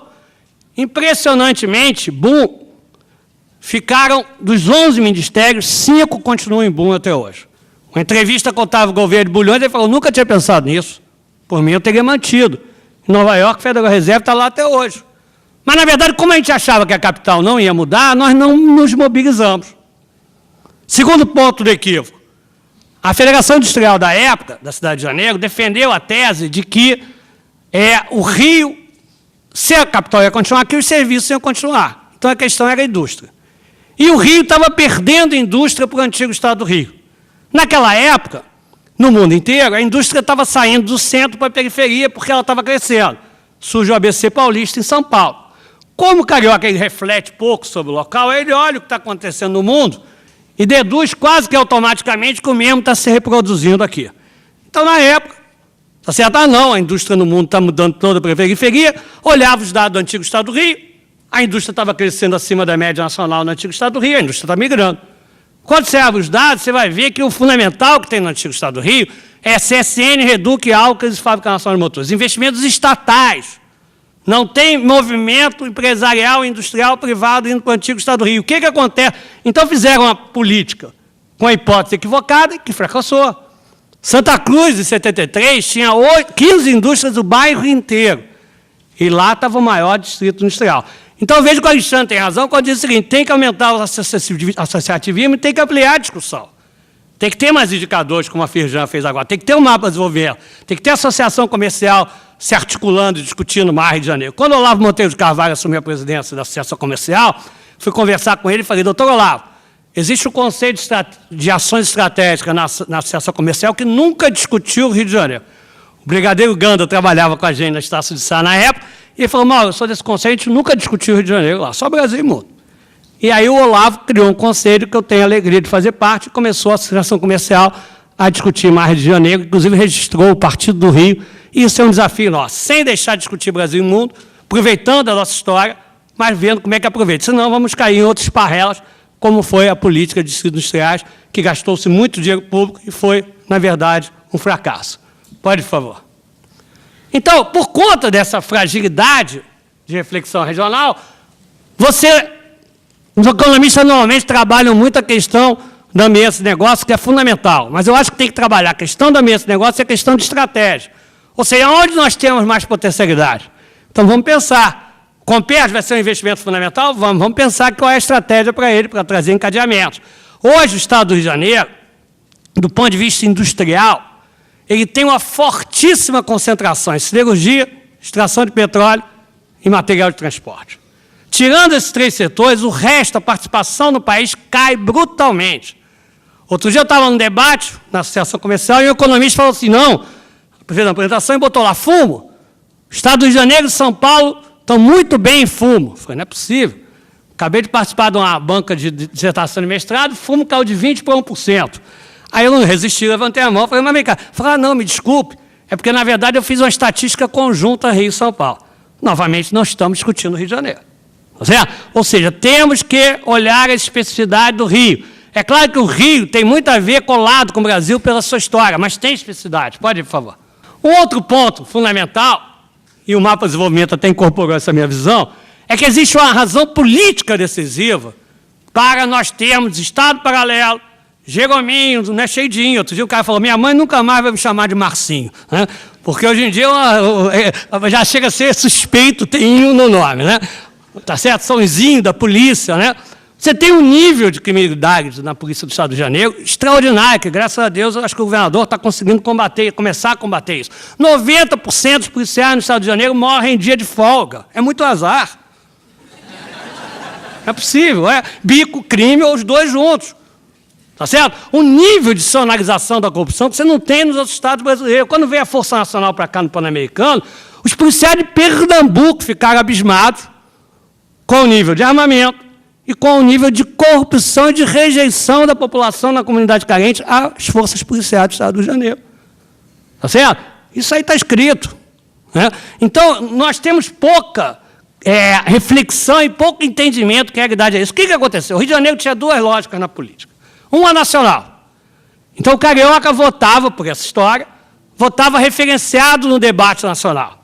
Então, em 58, disputa senatória do Distrito Federal, Afonso Arinos contra o Lutero Vargas, filho do Getúlio, Afonso Arinos, líder nacional da UDN. 62, já Guanabara, a capital já mudou, disputa senatória, o governador da Bahia, Juraci Magalhães, líder nacional da UDN, contra o Aurélio Viana, que era deputado federal por Alagoas, líder nacional da esquerda no Congresso. Brizola vem para cá, tem 25% dos votos como candidato a deputado federal em 62. Ou seja, o carioca ele votava referenciado no debate nacional. E existia um Rio localista fragmentário. O que é isso? Quando se constrói a República, se resolve que não vai ter política na cidade de Janeiro, seguindo o padrão de Washington. Então não tem eleição para prefeito, e a Câmara dos Vereadores vai ter muito menos poder que outras regiões. Por quê? Porque se a Câmara votasse, a Câmara é eleita, a Câmara dos Vereadores é eleita, a Câmara votasse a lei orçamentária da cidade, se o prefeito nomeado vetasse, o veto não voltava para a Câmara, ia para o Senado Federal. Então, na verdade, o Rio constrói uma institucionalidade onde não tem eleição para prefeito e onde a Câmara dos Vereadores não tem poder. Primeiro ponto, isso vai acirrar mais ainda a gente não discutir o regional. Porque, mal ou bem, quando tem eleição, a população se volta para aquela discussão. Segundo, se a Câmara dos Vereadores não tem poder, quem se candidata a ela? Figuras menores da vida da cidade. A Câmara dos Vereadores, na década de 50, era conhecida como gaiola de ouro. Né? O Lacerda, no seu radicalismo, extremismo, dizia que era o partido dos ladrões. Né? Então, você tinha duas lógicas políticas, uma nacional e radicalizada e outra localista. Pode ir, por favor, vamos lá, que já estou acabando. Em 64, há uma ruptura, os ganhadores foram a visão mais conservadora, e a base política do pós-64 é o DN, uma boa parcela do PSD. João Goulart estava muito isolado, então o PTB foi cassado. No Rio, dos 10 deputados federais, 8 foram cassados. Só que no Rio não foi cassado só o PTB, foi cassado o PTB e a UDN. Porque o Lacerda não foi o líder civil de 64, porque os militares caem no poder. Foi para ele ao poder. Só que os militares chegaram, gostaram e resolveram ficar. Quem não gostou foi o Lacerda, se articulou com o Juscelino e com o João Goulart, criou a Frente Ampla, e o Mauro Magalhães, eu entrevistei ele e me disse, todos os lacerdistas que tinham mandato e foram para a Frente Ampla foram cassados. Ou seja, o Rio Nacional é cassado. Sobrou o quê? O Rio localista fragmentário. Pode ir. E aí, Douglas North é um prêmio Nobel de Economia, que ele vai dizer que não dá para discutir economia sem discutir história e cultura. E que tem marco de poder, o Hodgson também. O Douglas North é um economista mais tradicional, neoclássico, o Hodgson é mais crítico, mas os dois trabalham nesse aspecto de uma forma muito parecida. O Douglas North vai dizer, tem marco de poder que prejudica o desenvolvimento e tem marco de poder que favorece o desenvolvimento. O sul da Itália tem um marco de poder mafioso que dificulta o desenvolvimento. O norte, a Itália Central, tem um marco de poder que favorece o desenvolvimento. Na Itália, criaram os governos regionais em 70. E o Robert Sputman, que é outro autor, estudou durante 30 anos qual foi a consequência para a Itália. Todas as regiões ganharam, mas a desigualdade aumentou. Por quê? Porque algumas regiões se apropriaram melhor do que outras. Quais? Aquelas em que tinha mais cidadania, mais relações horizontais, mais relações de confiança. Então, se eu tenho um marco de poder corrompido, tá certo? Isso vai gerar não atração de investidores, vai gerar o que se chama de custo de transação. Por quê? Porque você vai ter mais incerteza, o próprio Poder Judiciário vai ser muito mais complicado. Longe de mim duvidar ou desconfiar do Tribunal de Justiça do Estado do Rio de Janeiro, mas só passa parente naqueles concursos. Tá certo? Só passa parente. Eu sou professor da Faculdade Nacional de Direito. Teve um juiz que botou motorista dele para dar aula. Um motorista. O TJ do Rio de Janeiro foi o poder estadual que mais brigou contra as medidas modernizadoras do Conselho Nacional de Justiça. Pode olhar a matéria de jornal. Então, você tem o que o Douglas Norte vai dizer, que o marco de poder ele vai contaminando as instituições. A Polícia Federal, até recentemente, achava que a do Rio era pior. A Justiça do Trabalho do Rio foi a última ao juiz nomear o diretor de vara. Então, você cria... Às vezes, as pessoas acham que isso é fruto só da cultura de corte. Não. É fruto também dessa história mais recente, onde o Rio Nacional é cassado e o Rio localista fragmentário. Pode ir, já estou acabando, Paulo. Bom... E aí, só uma coisinha, um instantinho. Quando o Rio Nacional é cassado, quem é que vira a liderança do Rio de Janeiro? A inicial, Dr. Chagas Freitas. Homem da elite carioca, mas representante do Ademar de Barros aqui no Rio, rouba mais faz, e dizem que roubou o jornal do Ademar. Então, ladrão que rouba ladrão tem 100 anos de perdão, mas, de qualquer forma, era uma política extremamente clientelista. Tá certo? A Rosinha, quando ela assumiu o governo, o pessoal do governo passado fica irritado comigo, que eu sempre uso isso, mas caiu no meu colo de presente. A Rosinha disse o seguinte: no Rio de Janeiro, depois do chaguismo e o brisolismo, por que não o garotismo? Ora, o que é isso? Não uma política clientelista, personalista, desestruturante. Na mesma época, o perguntava para o Alckmin, vai ter Alckmin em São Paulo? Ele falou, não, eu sou contra políticas personalistas. Nem sei se ele é contra ou não, mas a própria ambiência em São Paulo impede ele de falar esse tipo de bobagem. Eu dei uma palestra na Associação Comercial, estava até o João Roberto Marinho na mesa, e aí terminei com essa transparência da Rosinha dizendo esse primor de frase.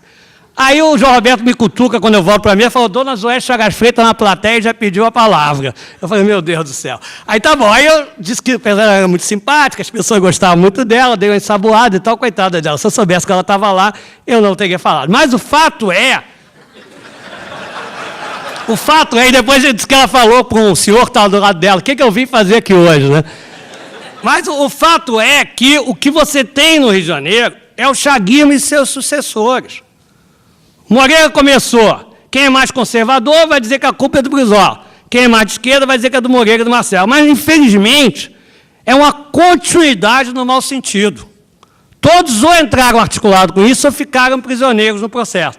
Moreira fez um belo secretariado tecnocrático, no final, Gilberto Rodrigues mandava e desmandava, então, o presidente da Leste no seu governo. Segundo o Brizola, um desastre absoluto e completo. Enfim, ok. Então, a questão é superar isso, tá certo? E eu acho que o governador ele tem esse entendimento, e o que eu estou dizendo aqui para vocês, eu já tive, inclusive, uma conversa pessoal com ele. Pode ir. Então, a questão é a reestruturação do setor público. Paulo, nos anos 90, início dos anos 90, eu fui multado pelo Detran. Quando é que acabou o bonde na cidade de Janeiro? Década de 60, fala Santa Teresa. Eu fui multado por ultrapassar bonde pelos lados direitos na Ataúfo de Paiva. Eu tenho até hoje essa multa. Quer dizer, isso mostra o nível de desestruturação da máquina pública do Estado do Rio de Janeiro. Tá certo? Eu podia ficar aqui dando N exemplos que são engraçados e tristes ao mesmo tempo, né? Mas, enfim, então esse é o desafio central. Secretaria de Fazenda não tinha um concurso público desde os anos 80. Detran nunca teve, a junta comercial, 1/3 foi afastado e agora, graças a Deus, não é emitido, por corrupção. A faixa etária é 60 anos, eu dei uma palestra de dia, o cara ficou zangado comigo, mas você falou mal dos idosos. Eu falei, não, não é isso. É porque, na verdade, você tem que ter renovação. Juntar a experiência das pessoas mais velhas com o dinamismo, tá certo? E a paixão e a crença das pessoas mais jovens. Com isso você vai renovando e fica uma coisa correta. Pode ir, por favor. Ambiente de negócio, o Alexandre já falou isso, quer dizer, você tem... O Estado do Rio de Janeiro, por exemplo, não tem um único local onde o empreendedor possa ir.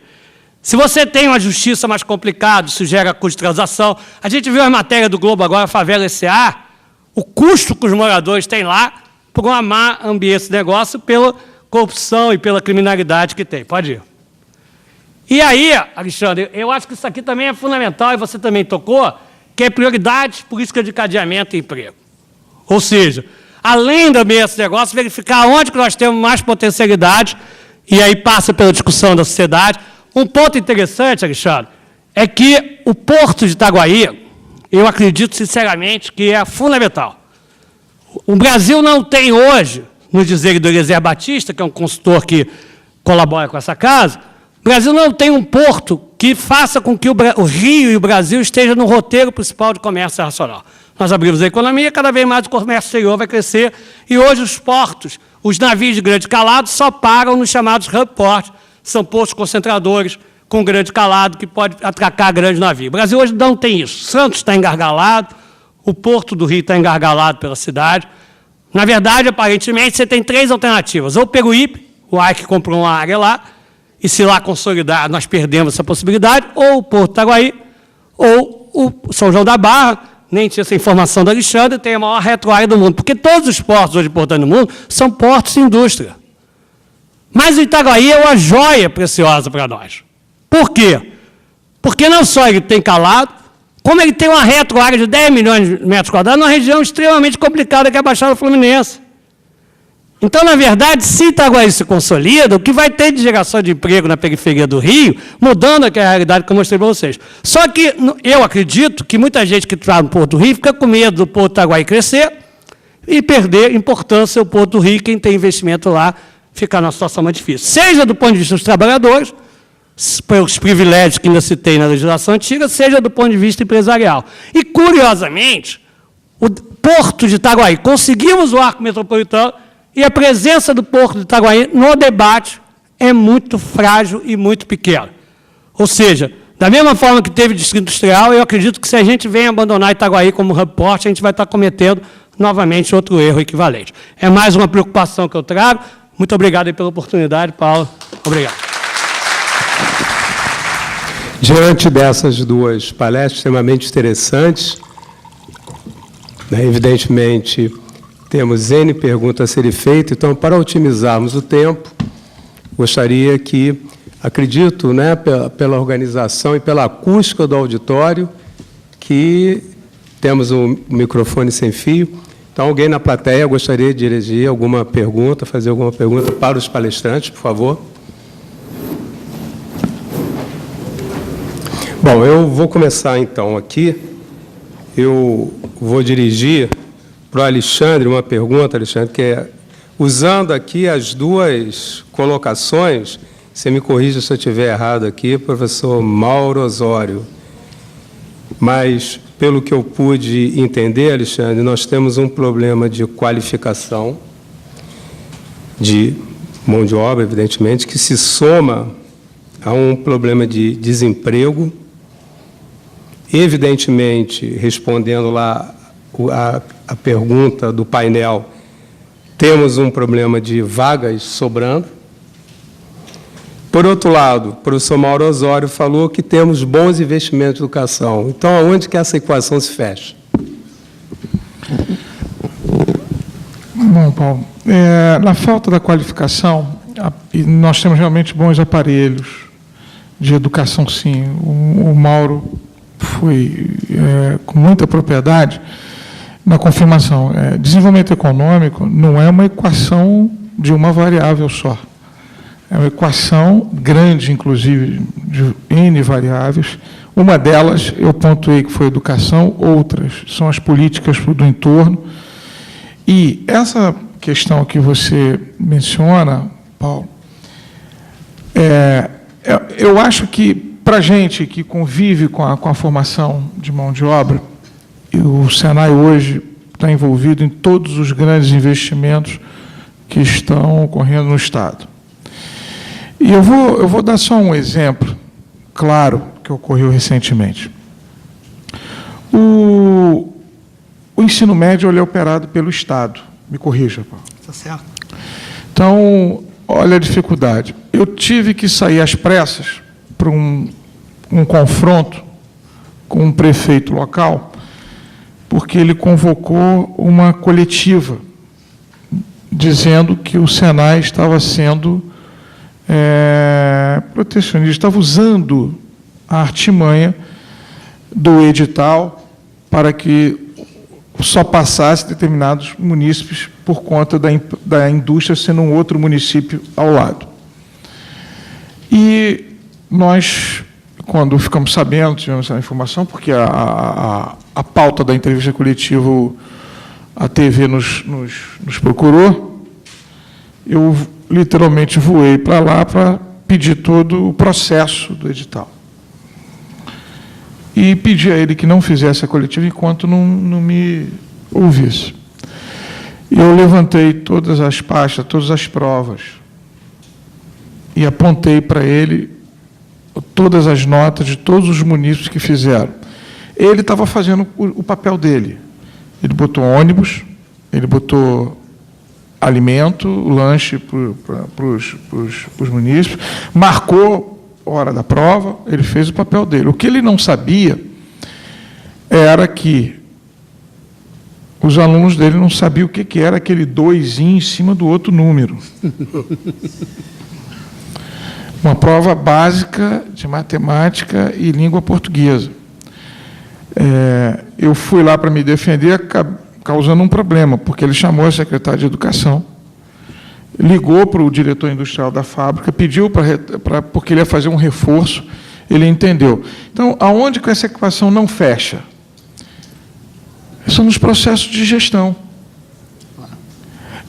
Eu tive uma conversa essa semana, e aí o Mauro pode me homologar mais, com mais propriedade.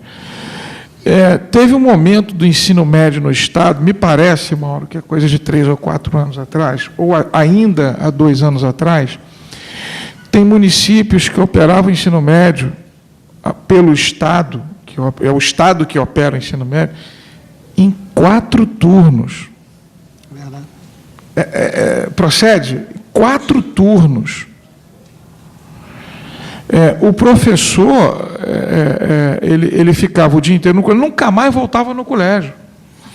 Teve ensino médio, pessoas que acabaram cursando sem ter aula de matemática por um período de 1 ano e meio, por falta de professor.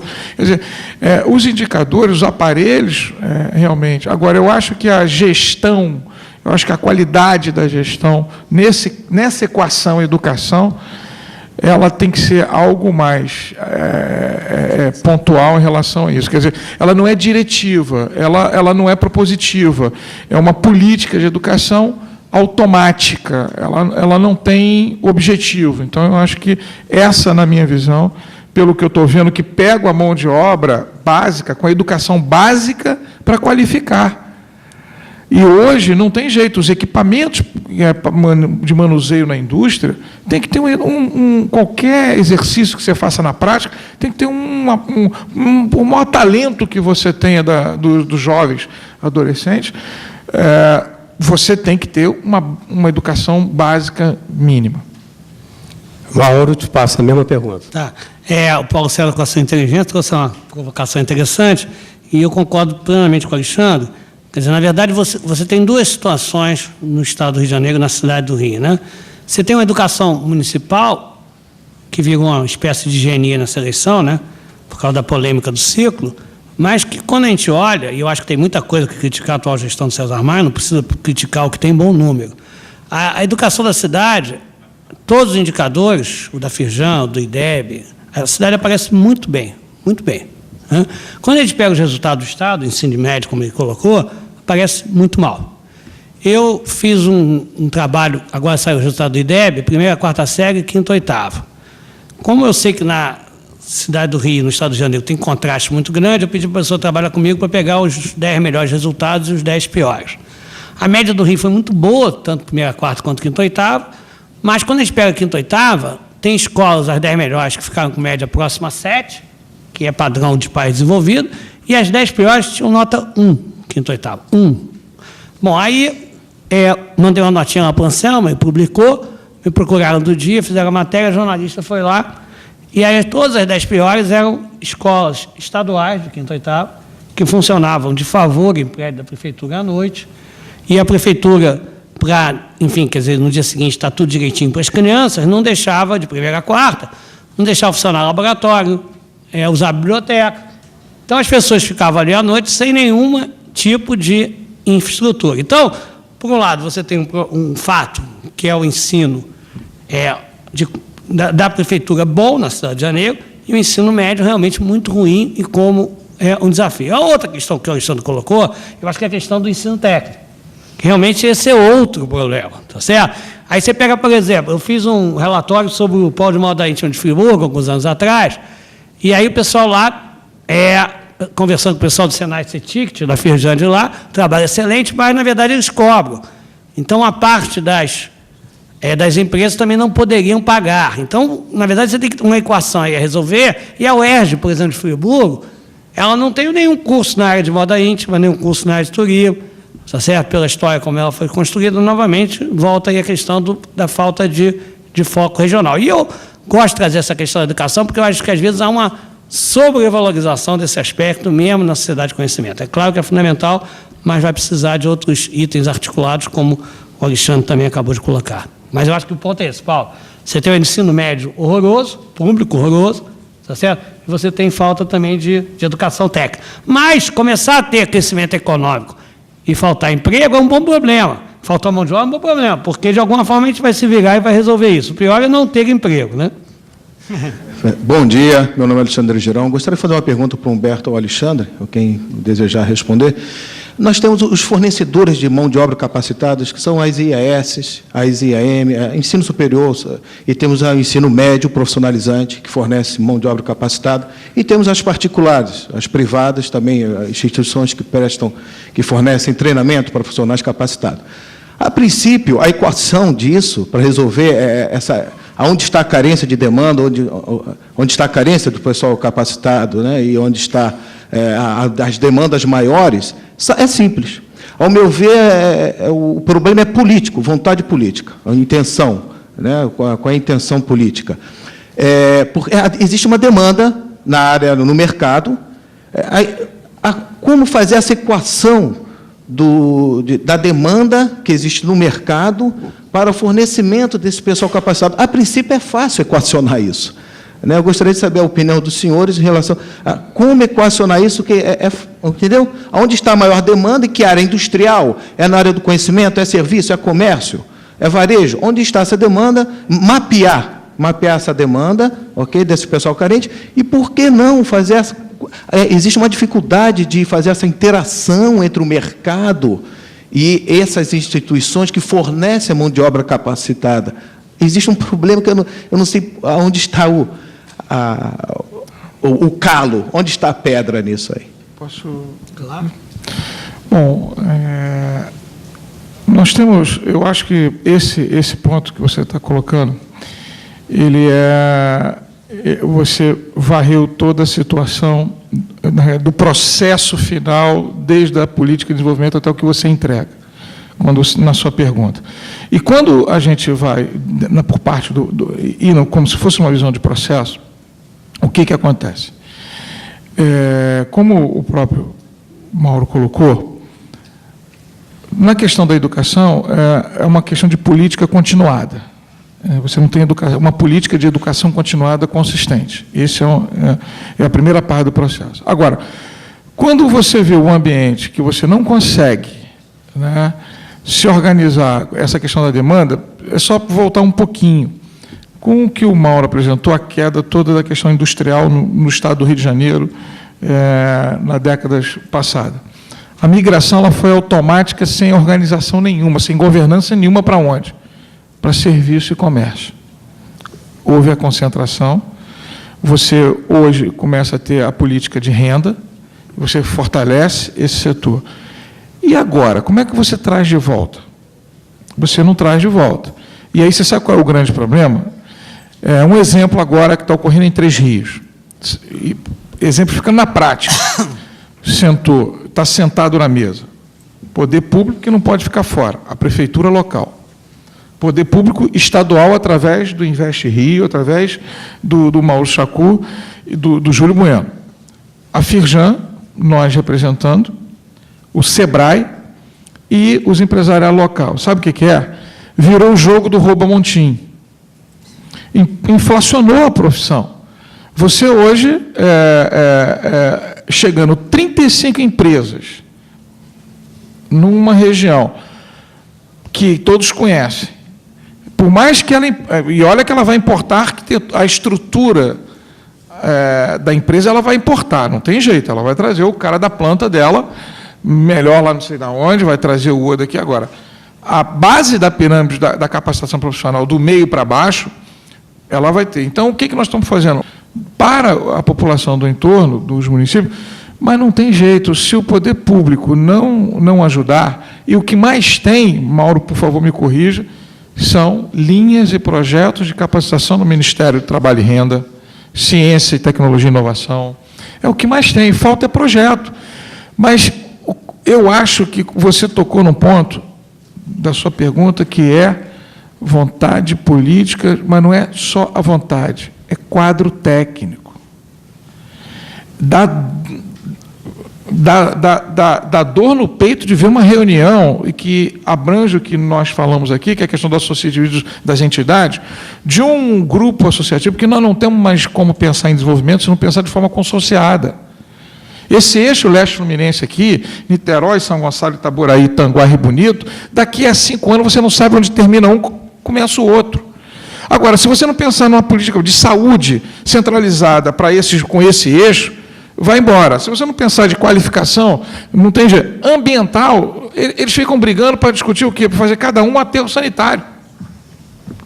Se você participar de uma reunião do chamado CONLEST, que é o Conselho de Prefeitos você conhece esse porque o Comperge são 11 municípios, eu acho que passou para 13 agora.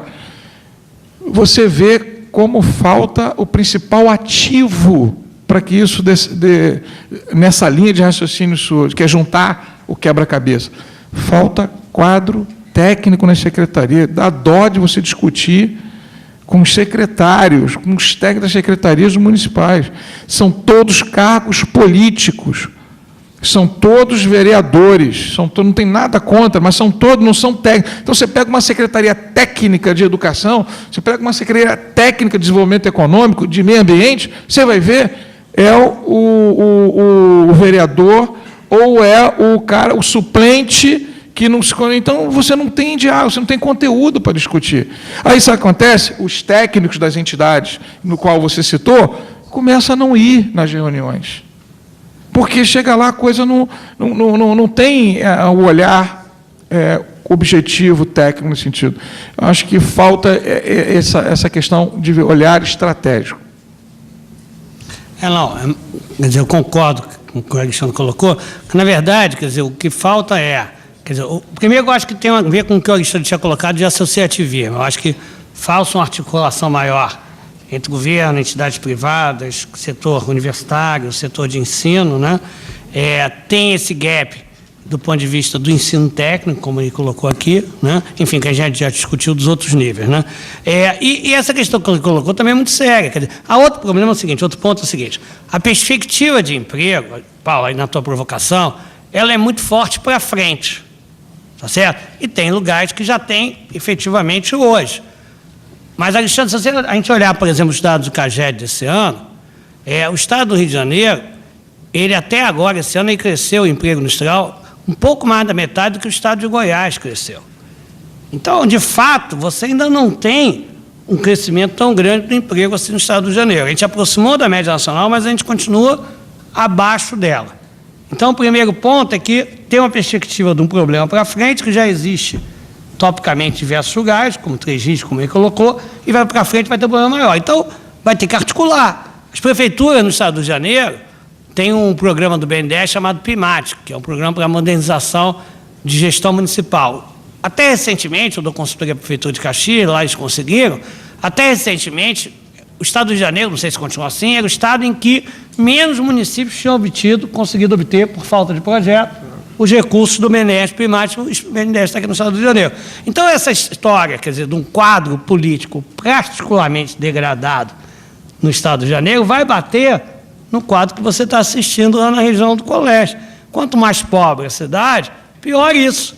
Porque mais o cara está precisando de qualquer coisinha, menos consciência o cara tem, menos informação o cara tem, mais ele pode ser manipulado. Então, novamente, a questão volta a ser a gente se organizar e se articular regionalmente, ampliar discussões para tentar ter esse momento e aproveitá-lo plenamente. Só por exemplo, Paulo, na seminária que teve com o Comperj aqui, o Haddad é outro, é o Fernando Rezende, ele colocou o seguinte ponto, e ele é um dos maiores especialistas em área fiscal no Brasil. Eu fiz as contas, disse o Fernando Rezende aqui nessa mesa. Vai ter receita adicional, do ponto de vista público, com o Comperj, vai ter gasto adicional. Só que, pelas contas que eu fiz, o gasto adicional vai ser maior do que a receita adicional. Então, ou a gente se organiza para ver de onde é que traz esse recurso para fazer uma coisa integrada ou adequada, ou vai gerar problema para frente. Ou seja, quer dizer, nós temos potencialidade, mas temos também um enorme desafio que vai passar pela reestruturação do setor público, principalmente pela participação e pela organização da sociedade civil. Então, acho que cabe por cada um olhar qual é o seu dever de casa, né? Na área de educação e saúde, a gestão é caríssima, caríssima. Agora tem umas matérias aí sobre as UPAs, né? Na UPA, ou na proposta dos diversos candidatos, se eu tiver uma unidade de saúde pública funcionando 24 horas por dia, com equipamento, com gente dentro, eu gasto 4, 5 vezes a cada ano com custeio o equivalente à inauguração de uma unidade nova. Então, o custo de saúde é uma brutalidade, a educação também. Então, se você não organizar a gestão, é dinheiro pelo ralo. Bom, pelo adiantado das horas, né, sempre é ruim, nesse momento, de coordenação de mesa, sempre a gente tem que encerrar, né, o debate aqui iria longe, 2 brilhantes palestrantes, Mauro Osório, na minha opinião pessoal, um dos grandes, talvez, os mais conhecedores do Rio de Janeiro, né, quem acompanha sempre aí os seus artigos em colunas, enfim, é um especialista grande. Alexandre Reis, aqui representando a nossa Casa Maior, foram brilhantes nas suas exposições, tenho certeza disso. Outras perguntas podem ser direcionadas para o CRA, é muito simples, o e-mail é projetos@crarj.org.br. Vou repetir, projetos@crarj.org.br. Quem quiser o meu e-mail, Paulo, posso dar? Pode, claro. Mauro Osório, com S, com 2 Os, @uol.com.br. Mauro Osório, 2 Os e S, @uol.com.br. Repete, Mauro. Mauro. projetos@CRA-RJ.org.br.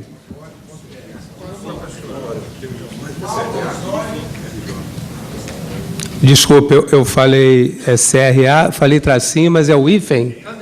É o underline? É o hífen, tá, o hífen, pronto. Bom, o meu é Mauro Osório, com 2 Os, como escreve o nome, com S, @uol.com.br. Alexandre? alreis@firjan.org.br. Bem, prezado Alexandre, prezado professor Mauro, prezado plateia, eu creio que o tema foi devidamente respondido, né? Podemos concluir que vagas existem, porém, o desenvolvimento existe, mas existe também a necessidade de muita vontade política e vontade de todos nós, cidadãos cariocas. Muito obrigado pela presença e, mais uma vez, obrigado aos palestrantes.